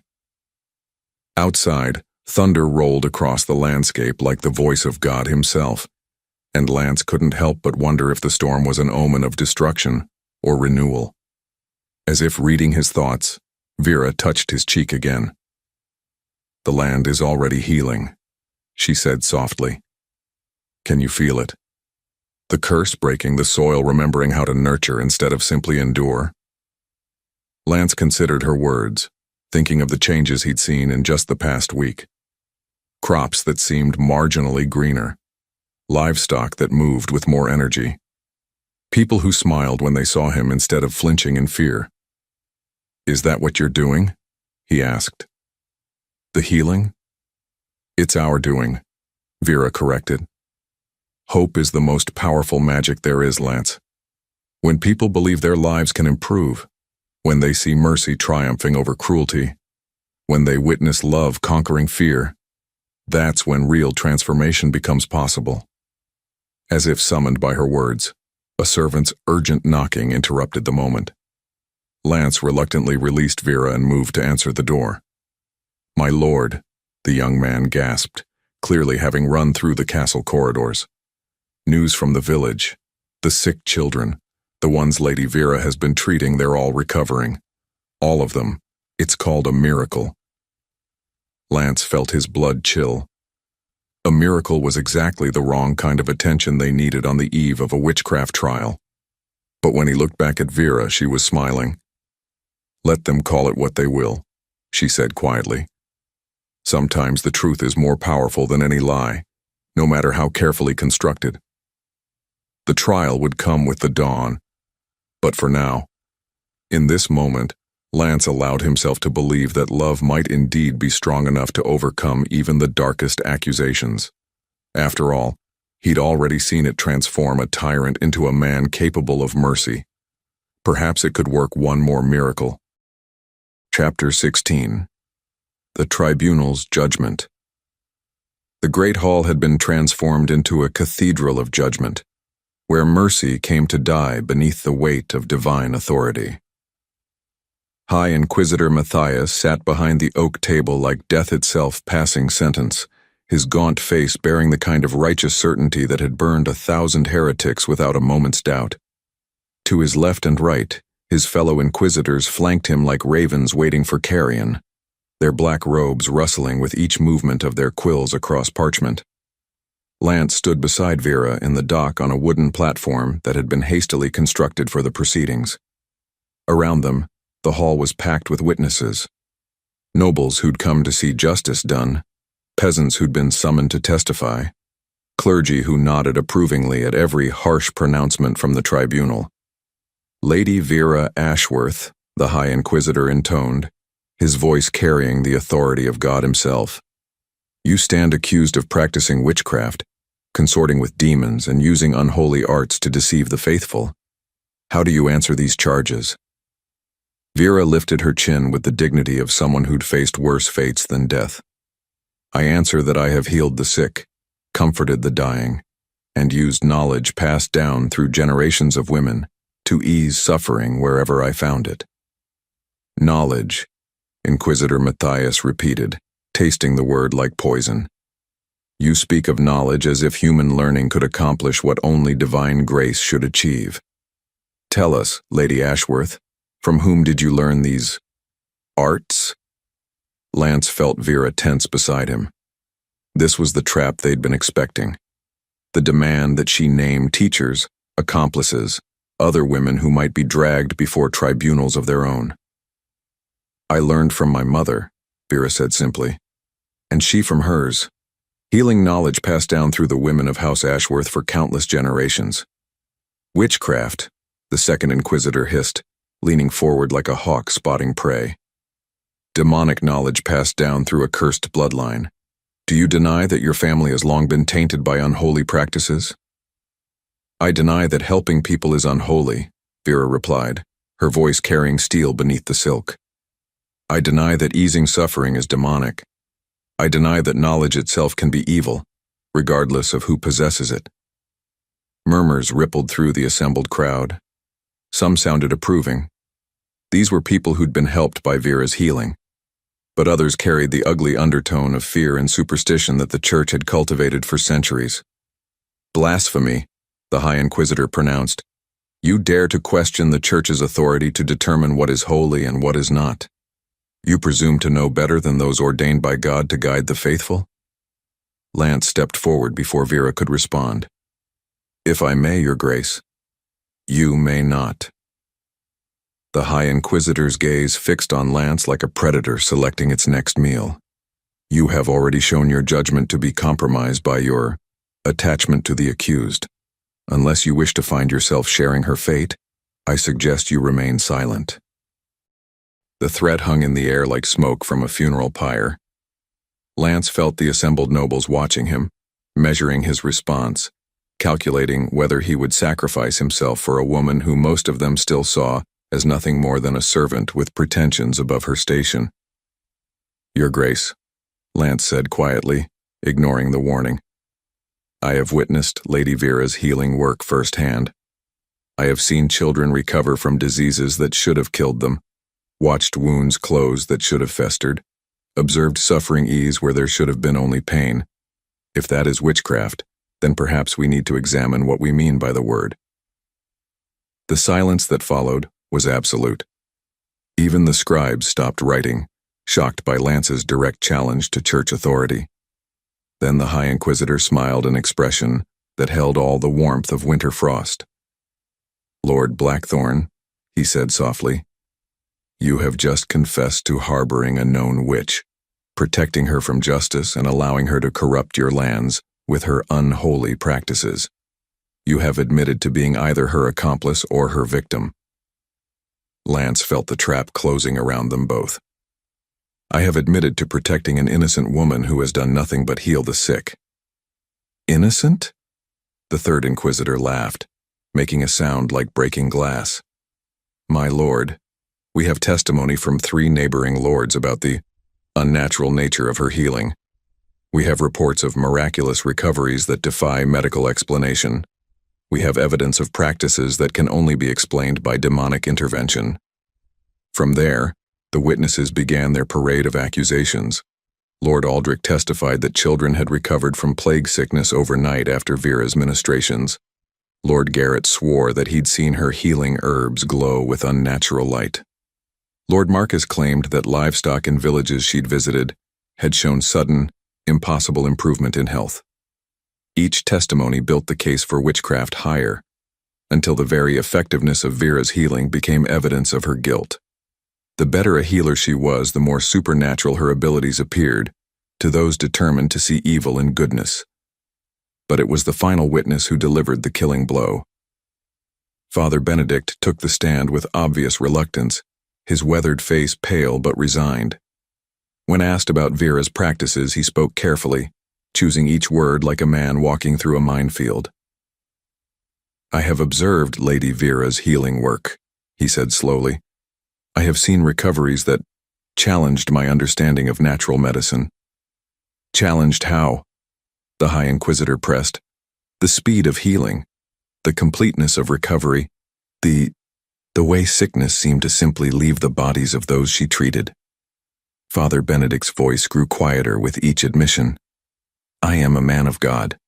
I know the difference between divine blessing and other influences. And what was your conclusion about the source of Lady Vera's abilities? The old priest looked directly at Vera, his eyes full of regret and something that might have been an apology. I concluded that no human knowledge could account for what I witnessed. The healing was beyond natural explanation. Lance felt Vera sag slightly beside him. Even their strongest ally had been forced to testify against her. his honesty becoming a weapon in the hands of those determined to see her burn. Witchcraft, the High Inquisitor pronounced with satisfaction. Confirmed by a priest of impeccable reputation. The evidence is overwhelming. The evidence, Lance said desperately, proves only that Lady Vera is an exceptional healer. Since when is saving lives considered evil? Since those lives are saved through trafficking with demons, came the cold reply. Lord Blackthorne, your continued defense of this woman only deepens your own guilt. I suggest you consider your next words very carefully. But Lance was beyond careful consideration. As he watched the tribunal prepare to pronounce sentences on the woman he loved, he felt something snap inside his chest, not breaking, but transforming into something harder and more determined than anything he'd ever experienced. Then let me be very clear, he said, his voice carrying across the hall with absolute authority. Lady Vera Ashworth is my betrothed, bound to me by sacred contract and blessed by God. If you condemn her for witchcraft, you condemn me as well. If you burn her as a heretic, you'll have to burn me beside her. The hall erupted in chaos. Nobles shouted in shock, peasants gasped in amazement, and the inquisitors themselves seemed stunned by Lance's complete commitment to Vera's fate. Through it all, Vera looked at him with eyes that held a mixture of love, gratitude, and terrible sadness. Because they both knew that love, however pure, might not be enough to overcome the accumulated weight of fear, superstition, and political convenience that demanded a scapegoat for all the world's ills. The judgment, when it came, would damn them both. Chapter 17. The Price of Truth. The dungeon beneath Castle Blackthorne had never been designed to hold its lord.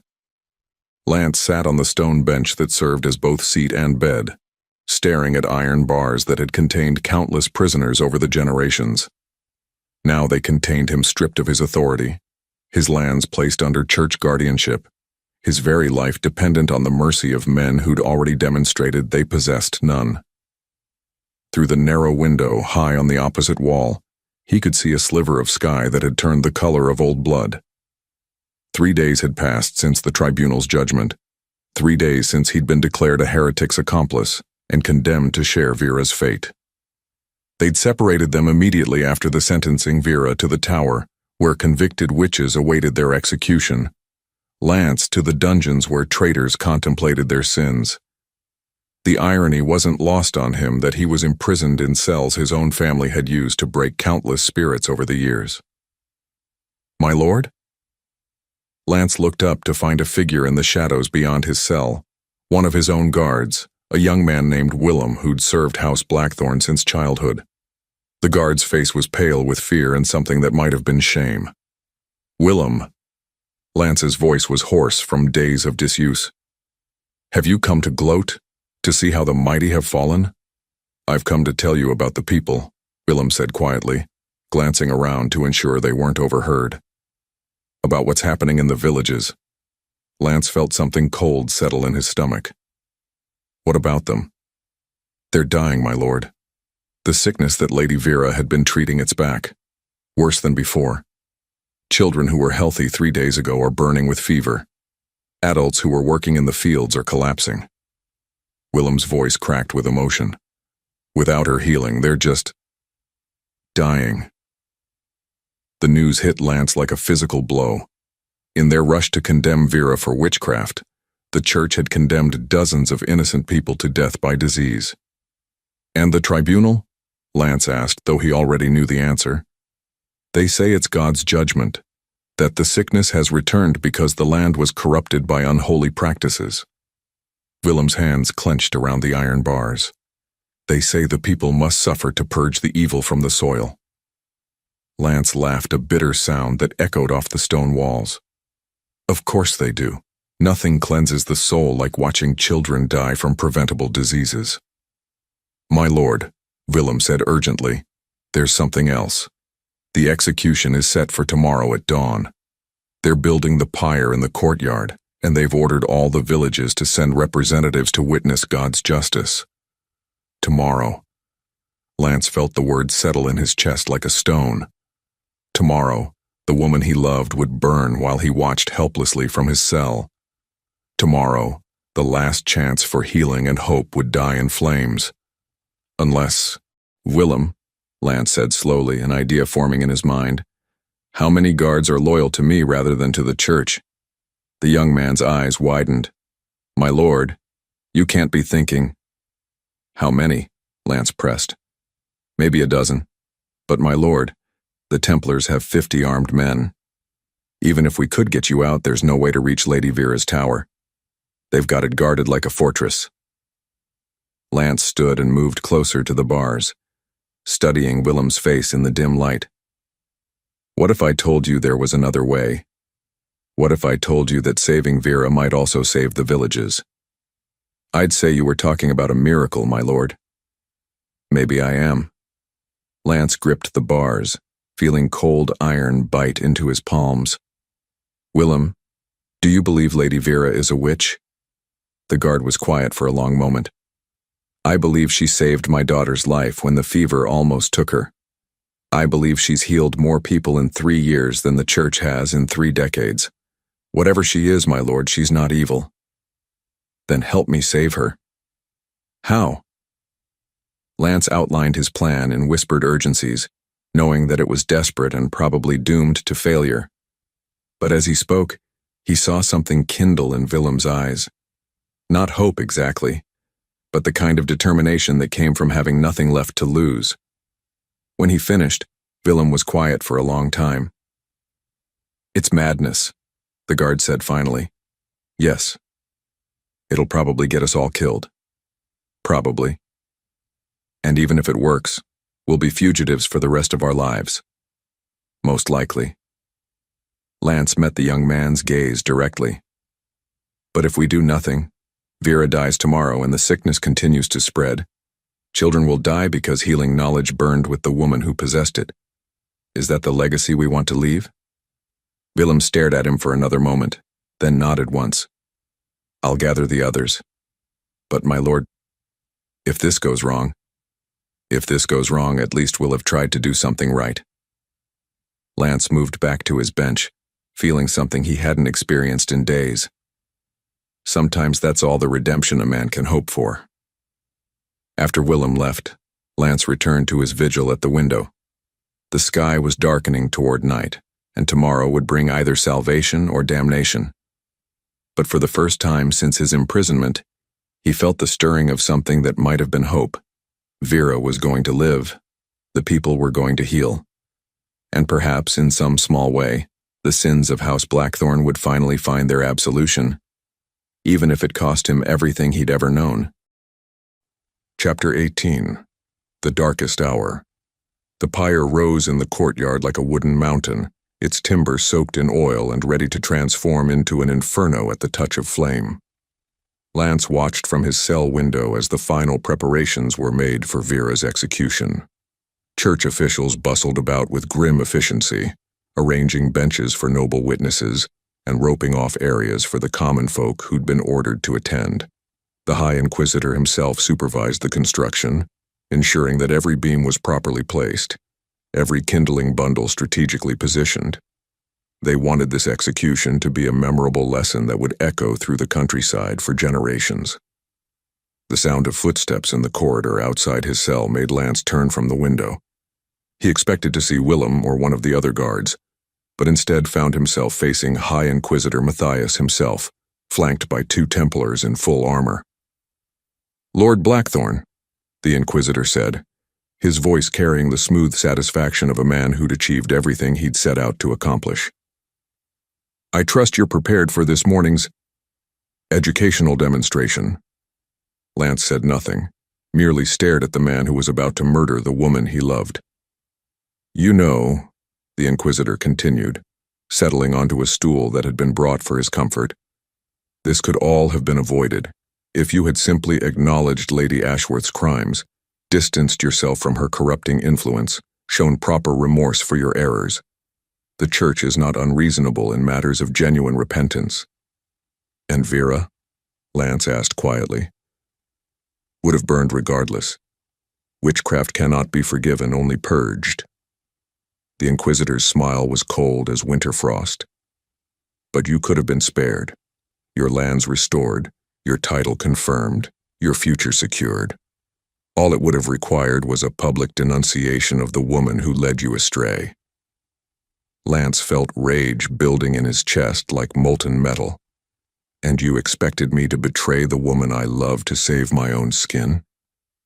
I expected you to show the wisdom that comes with noble birth, the understanding that some sacrifices are necessary for the greater good. The Inquisitor leaned forward. Even now, it's not too late. One word from you, one simple acknowledgement that you were deceived by her unholy arts, and I might be persuaded to commute your sentence to lifelong penance. The offer hung in the air like a serpent waiting to strike. Lance could feel the Templars watching him, measuring his response, ready to act on whatever their master decided. You want me to watch her burn, Lance said slowly, then spend the rest of my life pretending I was her victim rather than her protector. I want you to accept reality. Lady Ashworth dies today regardless of your choice. The only question is whether you die beside her or live to serve God in humble repentance. Lance moved closer to the bars, close enough to see his own reflection in the Inquisitor's cold eyes. Then let me make the reality very clear, Your Grace. I would rather burn beside her than spend one moment claiming I was anything less than grateful for her love. The Inquisitor's face darkened. You condemn yourself out of pride and lust. When the flames take you both, remember that you chose this fate. I'll remember that I chose love over fear, Lance replied.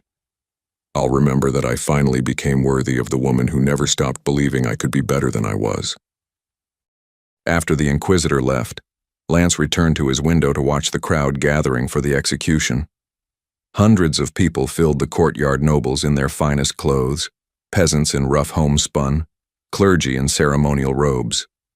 All come to witness what they'd been told was divine justice. But as Lance studied the faces below, he began to notice something the Inquisitor had missed. Many of the peasants looked sick, pale, feverish, bearing the signs of the diseases that Vera's healing had once controlled. Mothers held children who should have been healthy, but were obviously suffering. Men who should have been strong enough for field work leaned heavily on walking sticks.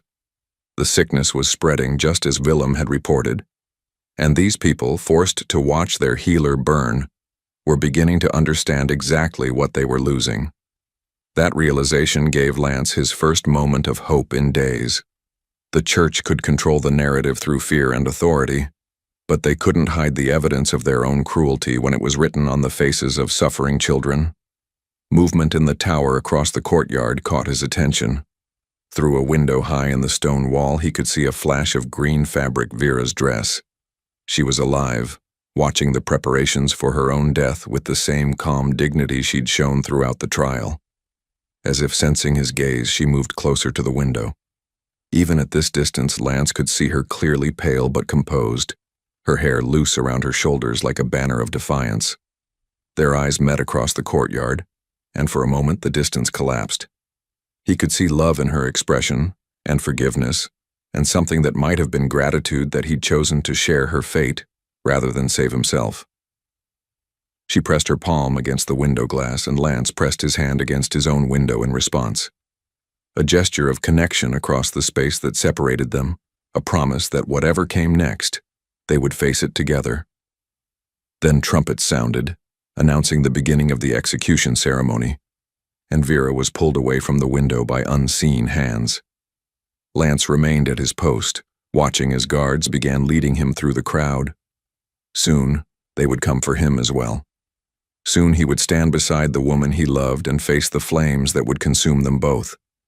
But in this moment, he felt something he'd never expected to feel on his final morning piece. He'd chosen love over fear, mercy over cruelty, hope over despair. He'd become the man Vera always believed he could be. If that was his legacy, it was enough. Even as the smell of smoke began to drift through his window, Lance smiled. Death might claim their bodies, but their love would live on in the hearts of everyone who'd witnessed true transformation. And sometimes, that was the greatest victory of all. Chapter 19. The Spark of Rebellion. The torch in High Inquisitor Matthias's hand flickered like a serpent's tongue as he raised it toward the oil-soaked timber. "Let this serve as a lesson," his voice boomed across the packed courtyard, "to all who would traffic with darkness, who would place earthly compassion above divine law, who would question the Church's sacred authority to distinguish good from evil." Lance stood chained beside the pyre, close enough to feel the heat that would soon consume them both. Vera was already bound to the central post, her green dress a splash of life against the dark wood that would become her funeral pyre. Even facing death, she held herself with the dignity of a queen, her eyes fixed not on the approaching flame but on the faces of the people she'd spent 3 years healing. "Any last words?" the Inquisitor asked, though his tone suggested he'd prefer silence. Vera lifted her chin. "I forgive you," she said simply. "All of you. You act from fear and ignorance, not evil. Someday you'll understand the difference between healing and harm." The words carried across the courtyard like stones thrown into still water, creating ripples of unease among the assembled crowd. Several peasants shifted uncomfortably, remembering children she'd saved, fevers she'd broken, wounds she'd healed with nothing more than herbs and gentle hands. "Blasphemy to the end," the Inquisitor declared, lowering the torch toward the kindling. That's when the arrow took him through the shoulder. The shaft sprouted from the Inquisitor's black robes like a wooden flower, spinning him around and sending the torch flying across the courtyard to land harmlessly in the dirt. Before anyone could react, more arrows whistled from the castle walls, not aimed to kill, but to scatter and confuse. "Now!" Willem's voice rang out from the battlements. Chaos erupted in the courtyard. Lance's loyal guards, who'd positioned themselves throughout the crowd, threw off their disguises and drew steel. They moved with desperate precision, cutting through the shocked Templars toward the pyre where Lance and Vera waited. "Treachery!" the wounded Inquisitor screamed, clutching his shoulder. "Seize them all. In God's name, let none escape." But the Templars found themselves facing more than a handful of rebellious guards. As steel rang against steel, peasants who'd been helped by Vera's healing began to act. They threw stones at the church soldiers, blocked their paths, created confusion that multiplied the effectiveness of Lance's small force. A woman whose child Vera had saved threw herself at a Templar's legs, bringing him down. A man whose fever Vera had broken picked up a fallen sword and stood guard over wounded rebels. One by one, the people she'd healed chose to fight for the woman who'd fought for them. Willem reached the pyre first, his blade cutting through Lance's chains with efficient strokes. "My lord, this way!" But Lance was already moving toward Vera, his freed hands working frantically at the ropes that bound her to the stake.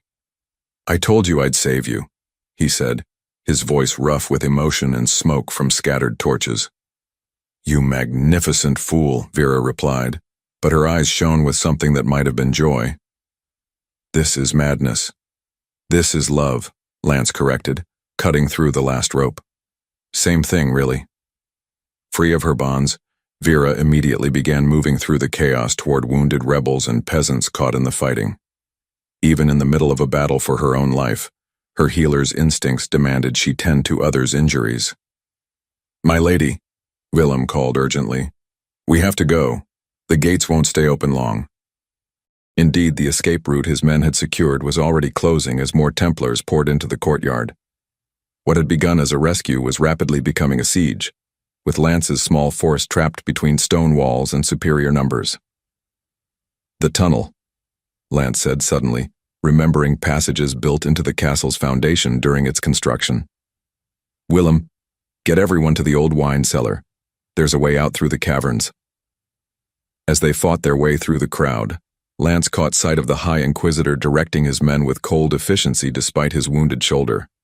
Even bleeding, the man radiated the kind of righteous fury that would pursue them to the ends of the earth. "This isn't over," the Inquisitor shouted across the chaos, his voice cutting through the din of battle. "You cannot run from God's judgment forever." "Maybe not forever," Lance called back, pausing to help Vera support a wounded peasant. but long enough to show the world what real justice looks like. From there, the retreat became a running battle through castle corridors that Lance had known since childhood. His knowledge of secret passages and hidden doors gave them temporary advantage, but he could hear pursuit getting closer with each turn. They reached the wine cellar as the last of the wounded rebels stumbled through the entrance. Willem and his men barricaded the door behind them, buying precious moments while Lance led the group toward the narrow opening that connected to the natural cave system beneath the castle. "Where does it lead?" Vera asked, helping to carry supplies they'd managed to grab during the escape.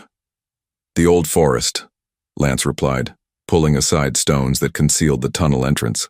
"From there, we can reach the border before they organize a proper pursuit." "And then?" Lance paused in his work, meeting her eyes in the flickering torchlight. "Then we build something new, something better, somewhere that healing is celebrated instead of condemned." Behind them, the sound of splintering wood announced that the Templars had broken through their barricade. Shouts echoed through the cellar as armed men poured into the space they'd just vacated. "Go," Willem urged, ushering the last of the refugees into the tunnel. "I'll hold them as long as I can." "Willem," Lance began. "Go," the young guard insisted. "This is my choice, my lord. Let me make it count."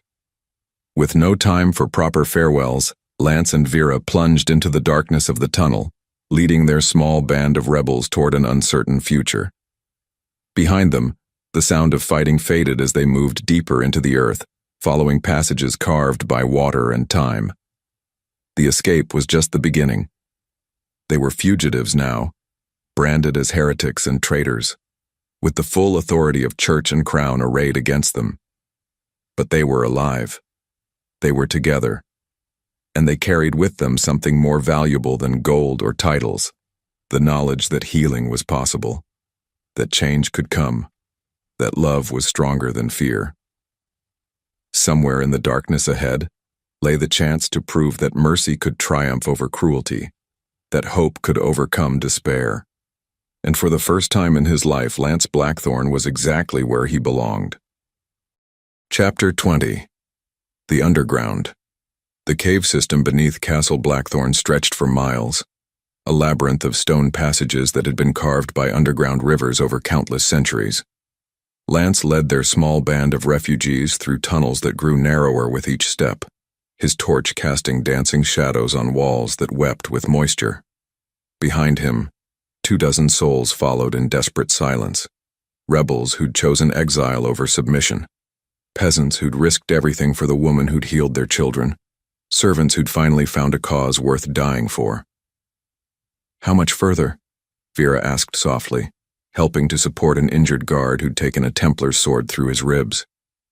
"Another hour to the forest entrance," Lance replied, pausing to consult markings carved into the stone wall. "These passages were mapped by my grandfather during the border wars. I used to explore them as a boy." The irony wasn't lost on him that childhood adventures were now saving their lives. The same curiosity that had once earned him scoldings from tutors was guiding them toward freedom.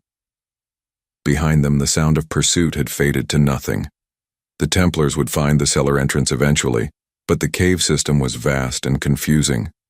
With luck, they'd choose the wrong passages and waste precious hours in fruitless searching. "My lord," Willem called from the rear of their column. "We need to rest. Some of the wounded can't keep this pace much longer." Lance looked back at their group: farmers and servants, a few loyal guards, 3 village women who'd insisted on coming rather than face questioning about their connection to Vera's healing work. They were exhausted, frightened, following him into exile with nothing but the clothes on their backs and faith that somehow, somewhere, they could build something better. "There's a wider chamber ahead," Lance said. "We'll rest there, tend the wounded, and decide our next move." The chamber he remembered proved to be larger than expected, a natural cathedral of stone with a ceiling that disappeared into darkness above. An underground stream provided fresh water, and ancient mineral deposits created formations that caught their torchlight like frozen waterfalls. As the refugees settled onto the stone floor, Vera immediately went to work tending injuries with supplies they'd managed to salvage during their escape. Lance watched her move from person to person with the same gentle efficiency she'd shown in village hovels, her healing touch unchanged by their desperate circumstances. "My lady," said Martha, one of the village women, "what will happen to us now? Where can we go that the church won't find us?" Vera looked up from bandaging a guard's wounded arm. "There are places," she said quietly. "Communities that value healing over dogma. People who judge by actions rather than accusations." "Where?" pressed Jakob, a farmer whose daughter Vera had saved from plague. "The church's reach extends far, and their memory is long." Lance stepped forward, feeling the weight of leadership settling on his shoulders like a familiar cloak. These people had risked everything to follow him. They deserved honesty about the dangers ahead. "North," he said, "beyond the great forest, there are settlements that care more about survival than politics. Places where a skilled healer would be welcomed regardless of what some distant tribunal might claim." "And you, my lord?" Willem asked. "What becomes of Lord Blackthorne when we reach these settlements?" The question hung in the air like smoke from their torches. Lance felt 24 pairs of eyes measuring him, wondering if the man who'd been born to rule could adapt to a life where title meant nothing and survival depended on useful skills rather than inherited authority. "Lord Blackthorne died in that courtyard," Lance said finally. "What you have now is just a man who's learned that true strength comes from protecting others, not commanding them." Vera looked up from her work, meeting his eyes across the chamber. Something passed between them, understanding, perhaps, or recognition that they were both becoming something new in the darkness of their exile. "We'll need supplies," she said practically. "Food, medicine, warmer clothes before winter sets in, and we'll need to avoid the main roads. Church patrols will be searching for us. There are hunters' cabins in the deep forest," Lance said, "abandoned since the border conflicts ended. We can shelter there while we plan our route north." "And if they find us?" Martha asked, voicing the fear they all carried. Lance drew his sword, the blade that had once symbolized his authority over others, now nothing more than steel to protect those he cared about. "Then we fight, not for conquest or dominance, but for the right to live according to our conscience." The weapon caught the torchlight, throwing reflections on the stone walls like promises written in fire.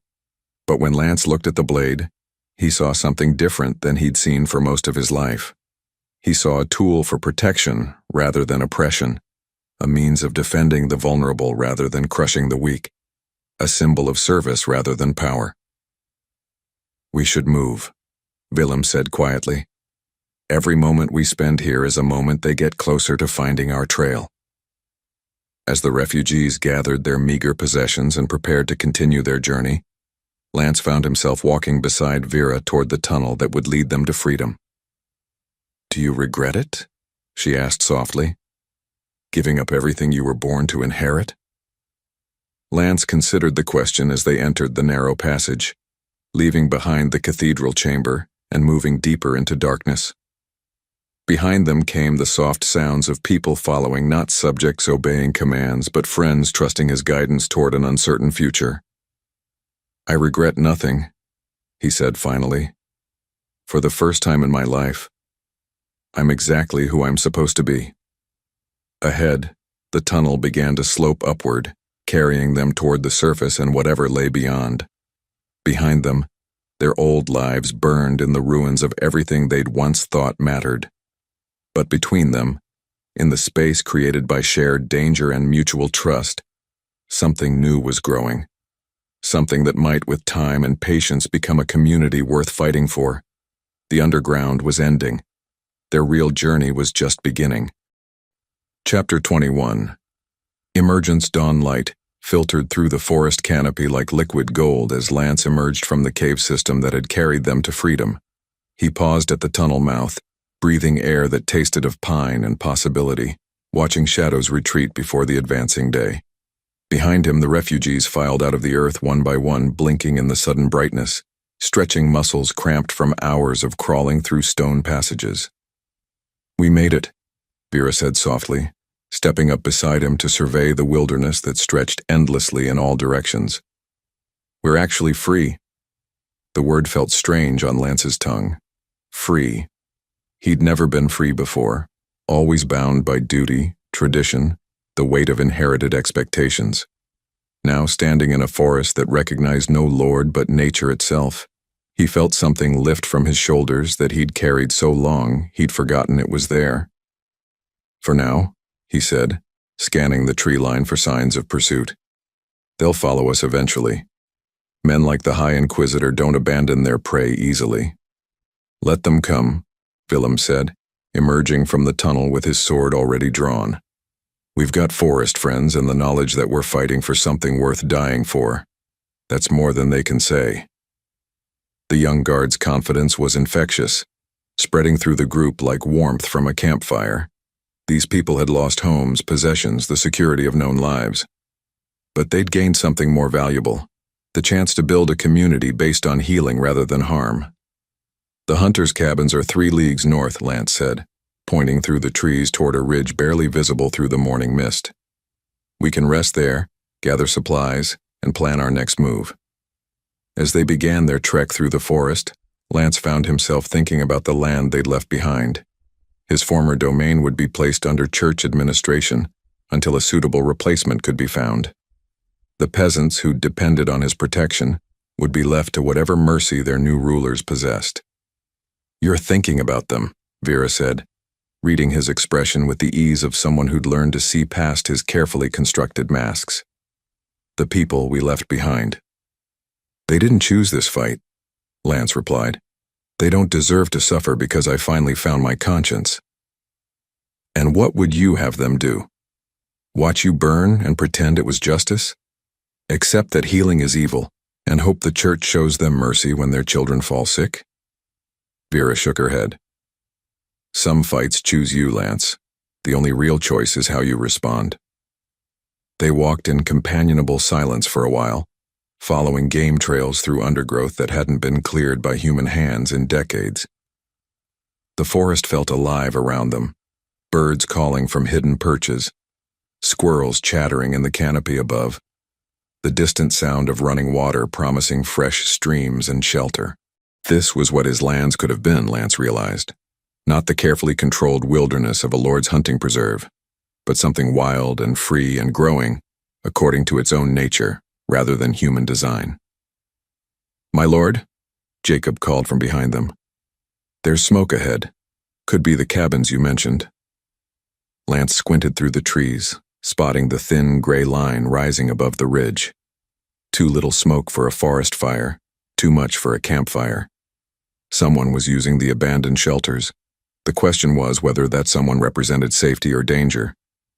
"Willem," Lance said quietly, "take 4 men and circle around to the north.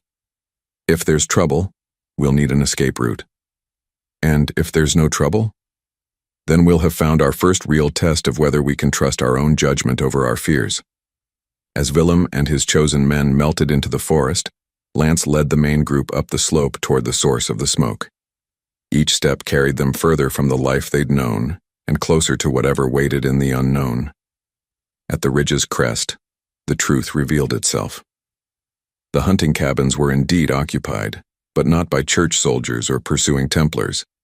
Instead, smoke rose from chimneys tended by families who'd obviously been living rough for some time. Children played in a cleared area between the buildings while adults worked at tasks that spoke of people trying to build something permanent from temporary materials. "Refugees," Vera breathed. "Like us." A woman emerged from the largest cabin, shading her eyes against the morning sun as she studied the approaching group. She was middle-aged, worn by hardship, but carrying herself with the authority of someone accustomed to making difficult decisions. "You're a long way from anywhere," she called out, neither welcoming nor hostile. "What brings you to our little sanctuary?" Lance stepped forward, conscious that his next words would determine whether they'd found allies or enemies. "We're running from people who think healing the sick is evidence of witchcraft," he said simply. "And we're looking for somewhere to catch our breath before we figure out what comes next." The woman studied him for a long moment, taking in his quality clothes, his bearing, the sword at his hip. Then her gaze shifted to Vera and something in her expression changed. "You're her," she said suddenly. "The healer. Lady Vera. We heard about your trial, about what they planned to do." She trailed off, staring as if seeing a ghost. "I'm afraid my reputation has preceded me," Vera said with a wry smile, "though I hope not all the stories have been entirely accurate." "My son," the woman said urgently, turning back toward the cabins. "He's been sick for days. Fever that won't break, breathing that rattles in his chest. I thought he was going to die." Without hesitation, Vera stepped forward. "Show me." As the woman led them toward the cabins, Lance felt something settle in his chest like a key finding its lock. This was why they'd risked everything. This was why they'd chosen exile over submission. Somewhere in the distance, church bells might be ringing for their capture. Templars might be following their trail through forest and cave. The entire weight of religious and secular authority might be arrayed against them. But here, in this moment, a child needed healing, and they had the knowledge, skill, and courage to provide it. Everything else could wait. The real work was just beginning. Chapter 22. The Healing Community. 6 months had transformed the abandoned hunters' settlement into something that resembled a small village. Lance stood at the edge of the clearing, watching children play games that mixed lessons in herb gathering with simple joy. Where once there had been only 3 dilapidated cabins, now a dozen structures dotted the forest glade, some rebuilt from the original foundations, others constructed entirely from timber and stone gathered by willing hands. The sound of laughter drew his attention to where Vera knelt beside a garden plot, teaching a group of young people to recognize medicinal plants by touch and smell. Her hands moved with practiced grace as she demonstrated proper harvesting techniques, her voice carrying clearly in the clean mountain air. "Remember," she was saying, "willow bark should be gathered in early spring when the sap runs strongest, and never take more than 1/3 from any single tree. We heal the land by respecting its gifts, not by consuming them." Lance felt something warm bloom in his chest as he watched her work. The woman who'd once scrubbed floors in his castle now commanded the respect of refugees, healers, and scholars who'd traveled hundreds of miles to learn from her. The settlement had become a beacon for those who valued knowledge over dogma, healing over harm. "The morning reports," Willem said, approaching with a leather portfolio tucked under his arm. The young man had adapted well to his new role as the settlement's coordinator, part guard captain, part administrator, part diplomatic liaison with the scattered communities that had formed throughout the wilderness. "How many this week?" Lance asked, accepting the documents. 17 new arrivals, 3 families from the eastern provinces fleeing charges of heresy. A physician from the capital whose license was revoked for treating plague victims without church approval. 2 former nuns who were expelled for questioning certain theological positions. Lance scanned the reports, noting the steady stream of people who'd found their way to what locals had begun calling Haven's Rest.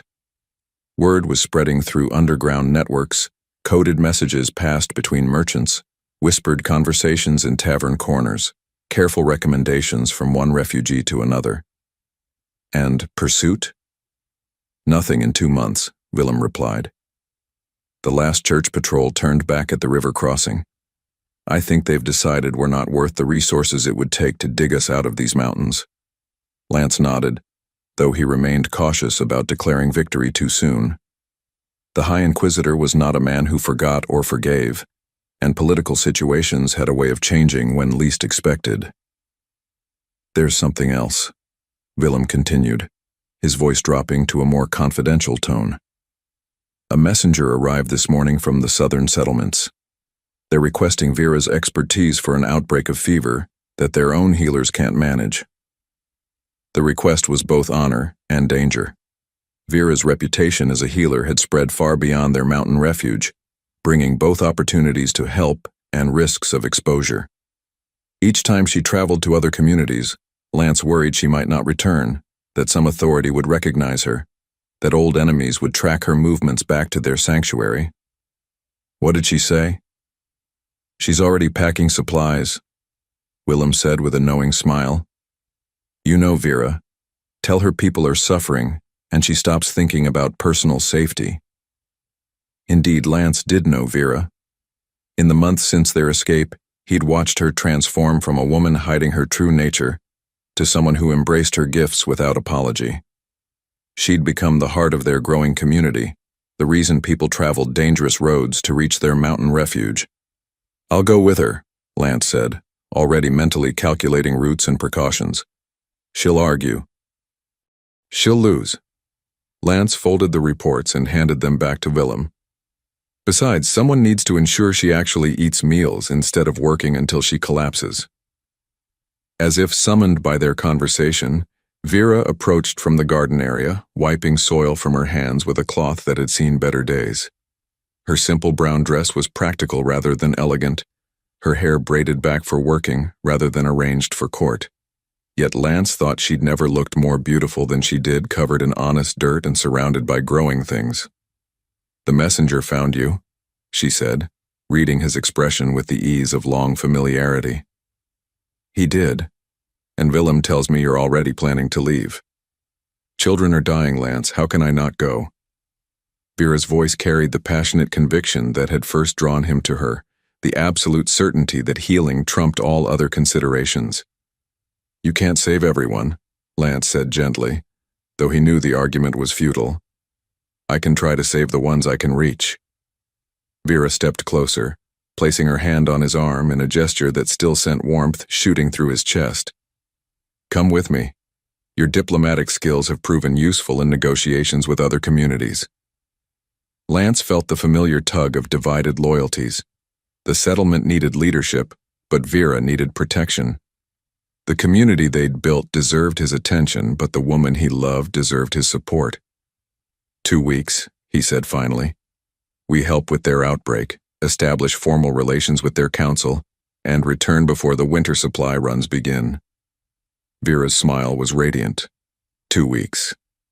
As they began preparations for another journey into the uncertain world beyond their mountain refuge, Lance reflected on how much his life had changed.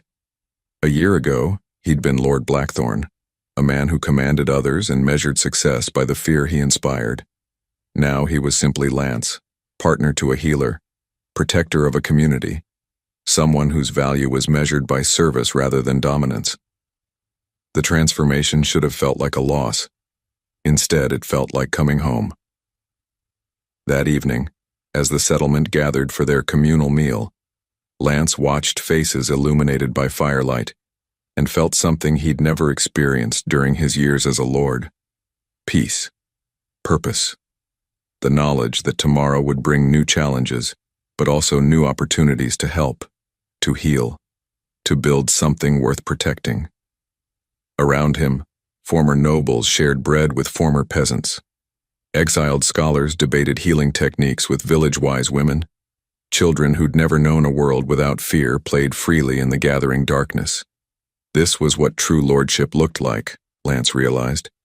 Not commanding others but serving them, not ruling through fear but leading through love. The boy Vera had been promised to all those years ago had finally grown up, and the man he'd become was exactly who he was meant to be. Chapter 23. Full Circle. The letter arrived on a crisp autumn morning, carried by a merchant who'd traveled dangerous roads to reach their mountain sanctuary. Lance broke the royal seal with hands that remained steady despite the implications of correspondence bearing the crown's authority. Around him, the settlement's daily life continued, children learning letters from former scholars, adults tending gardens that would sustain them through winter, healers preparing medicines from the last harvest of medicinal herbs. Vera looked up from the infant she was examining, catching the tension in Lance's posture. What is it? A royal pardon, Lance said, scanning the formal language with growing amazement. For both of us. Complete restoration of rights, return of lands, formal acknowledgement that the charges against us were politically motivated. The parchment felt strange in his hands. Expensive paper, elaborate calligraphy, the kind of official document that had once defined his entire existence. Now it seemed like an artifact from another life, beautiful but largely irrelevant to the reality they'd built among the mountains. "How is that possible?" Vera asked, settling the healthy infant back into his mother's arms before moving to read over Lance's shoulder. "Sir Marcus," Lance replied, recognizing the investigator's careful phrasing throughout the document. "It seems his investigation into my father's actions finally bore fruit. The Crown has decided that House Ashworth was wrongfully destroyed, and that we were collateral damage in a larger pattern of corruption." Willem approached from across the settlement's main square, drawn by the unusual sight of official correspondence. "Good news or bad news, my lord?" "Call it complicated news," Lance said, passing him the document. "We're free to return to our former lives if we choose. Full restoration, no conditions, complete legal vindication." The young man read quickly, his eyebrows rising with each paragraph. "This is incredible. You could reclaim your castle, your title, your position at court. Lady Vera could take her rightful place as an acknowledged noble instead of a refugee healer." "Yes," Lance said quietly. "We could." The three of them stood in silence for a moment, processing the implications.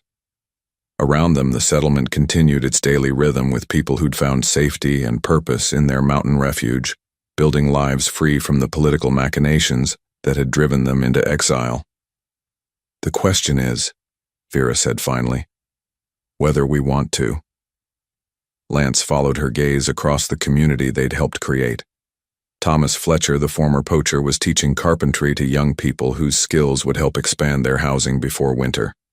Martha tended a school where children learned reading, writing, and healing arts without distinction of birth or gender.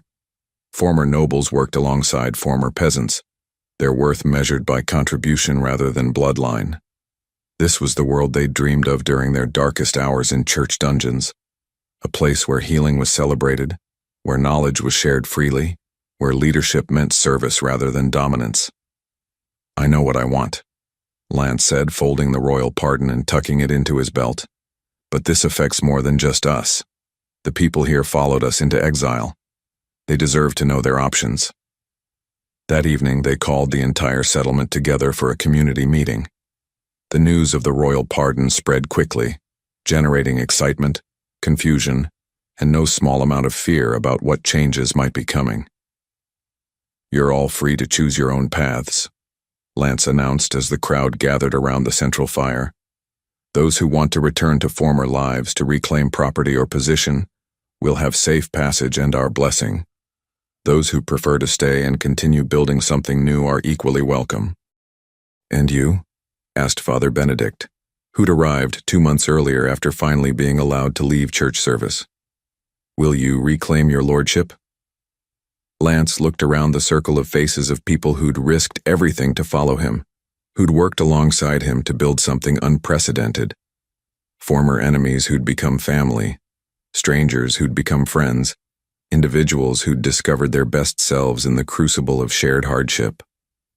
"I've learned," he said slowly, "that true lordship isn't about commanding others or ruling through fear. It's about protecting those who need protection, serving those who need service, and creating conditions where everyone can flourish according to their nature." He paused, meeting Vera's eyes across the fire. She smiled, and he could see his own thoughts reflected in her expression.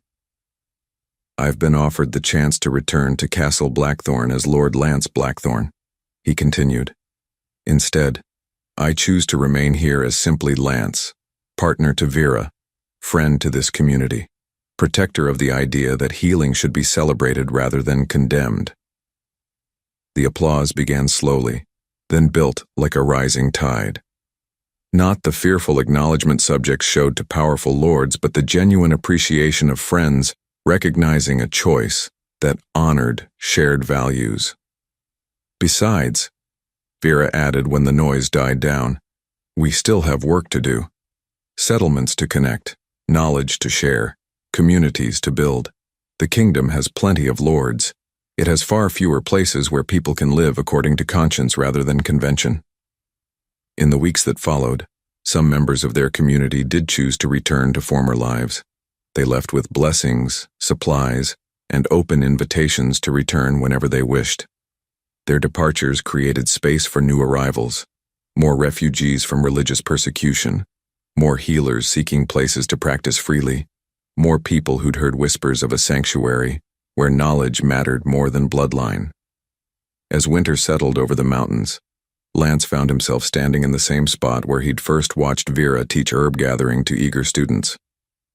Now the garden plots lay dormant under snow, but inside warm cabins, learning continued.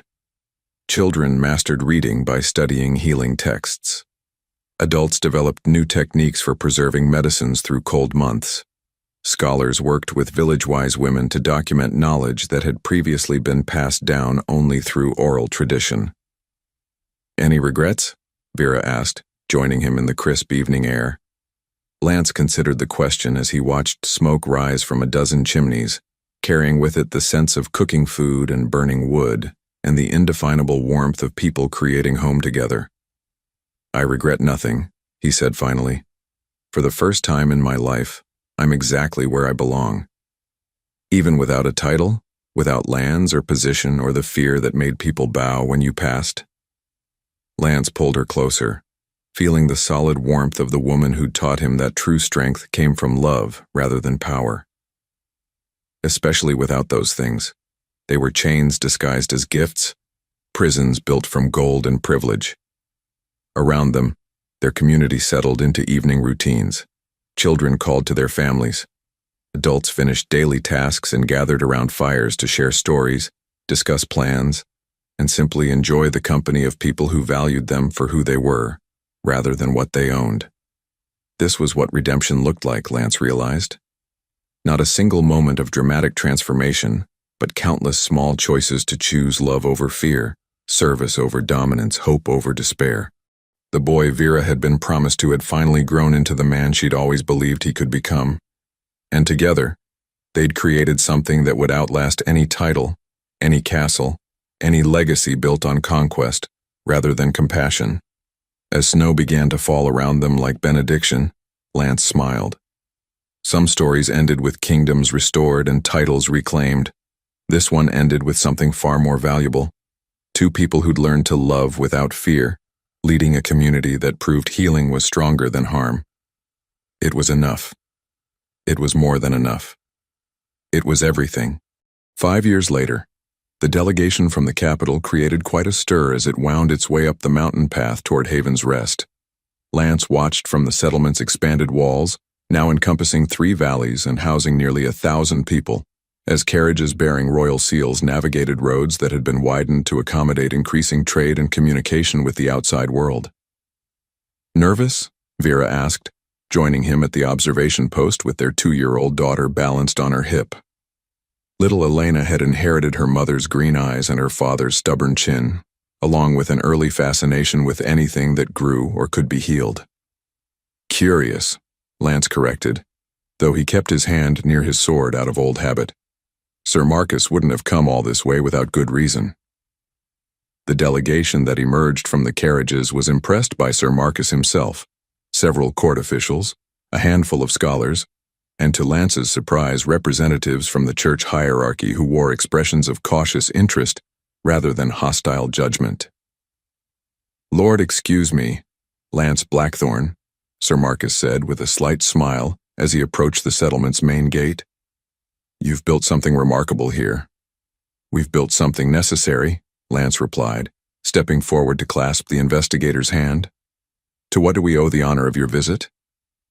"Multiple reasons," Sir Marcus said, his gaze taking in the bustling community visible through the open gates. "But primarily, we've come to propose a formal partnership between Haven's Rest and the Crown." The words hung in the mountain air like incense from a sacred ceremony. Lance felt Vera tense beside him, no doubt thinking of all the ways royal attention could complicate the life they'd built. "What kind of partnership?" Lance asked carefully. "The kind where the Crown acknowledges that your healing methods have proven more effective than traditional approaches. The kind where knowledge developed here is shared with royal physicians for the benefit of the entire kingdom." the kind where places like Haven's Rest are officially recognized as legitimate centers of learning, rather than refuges for heretics. Sir Marcus gestured toward the church representatives.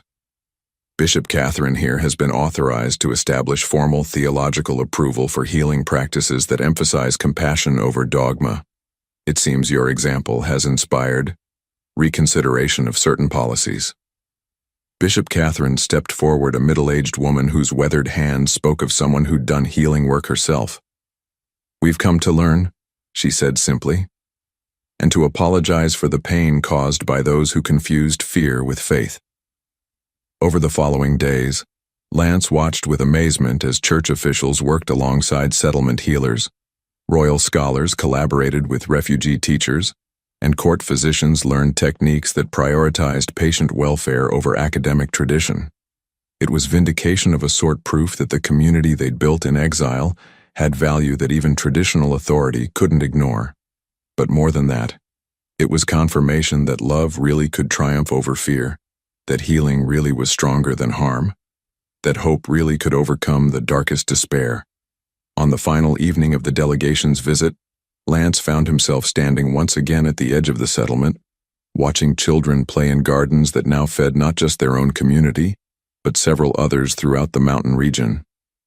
The sound of laughter mixed with evening bird song, creating a symphony of contentment that still amazed him after all these years. Vera approached, no longer carrying Elena. Their daughter had discovered the joy of toddling around the settlement on her own small legs, supervised by a dozen willing adults who treated all children as treasures to be protected.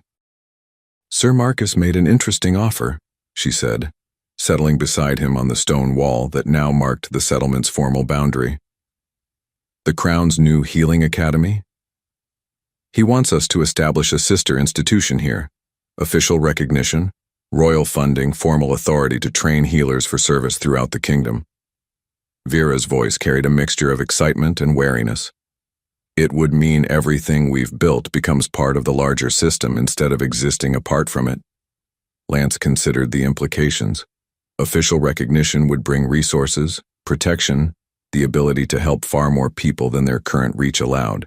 But it would also bring oversight, regulation, the potential for political interference in decisions that had always been guided by conscience rather than policy. "What do you think?" he asked. "I think," Vera said slowly, "that we've proven something important here. That healing works better when it's guided by compassion rather than dogma. That communities thrive when people are valued for their contributions rather than their bloodlines. That leadership through service creates better outcomes than leadership through domination."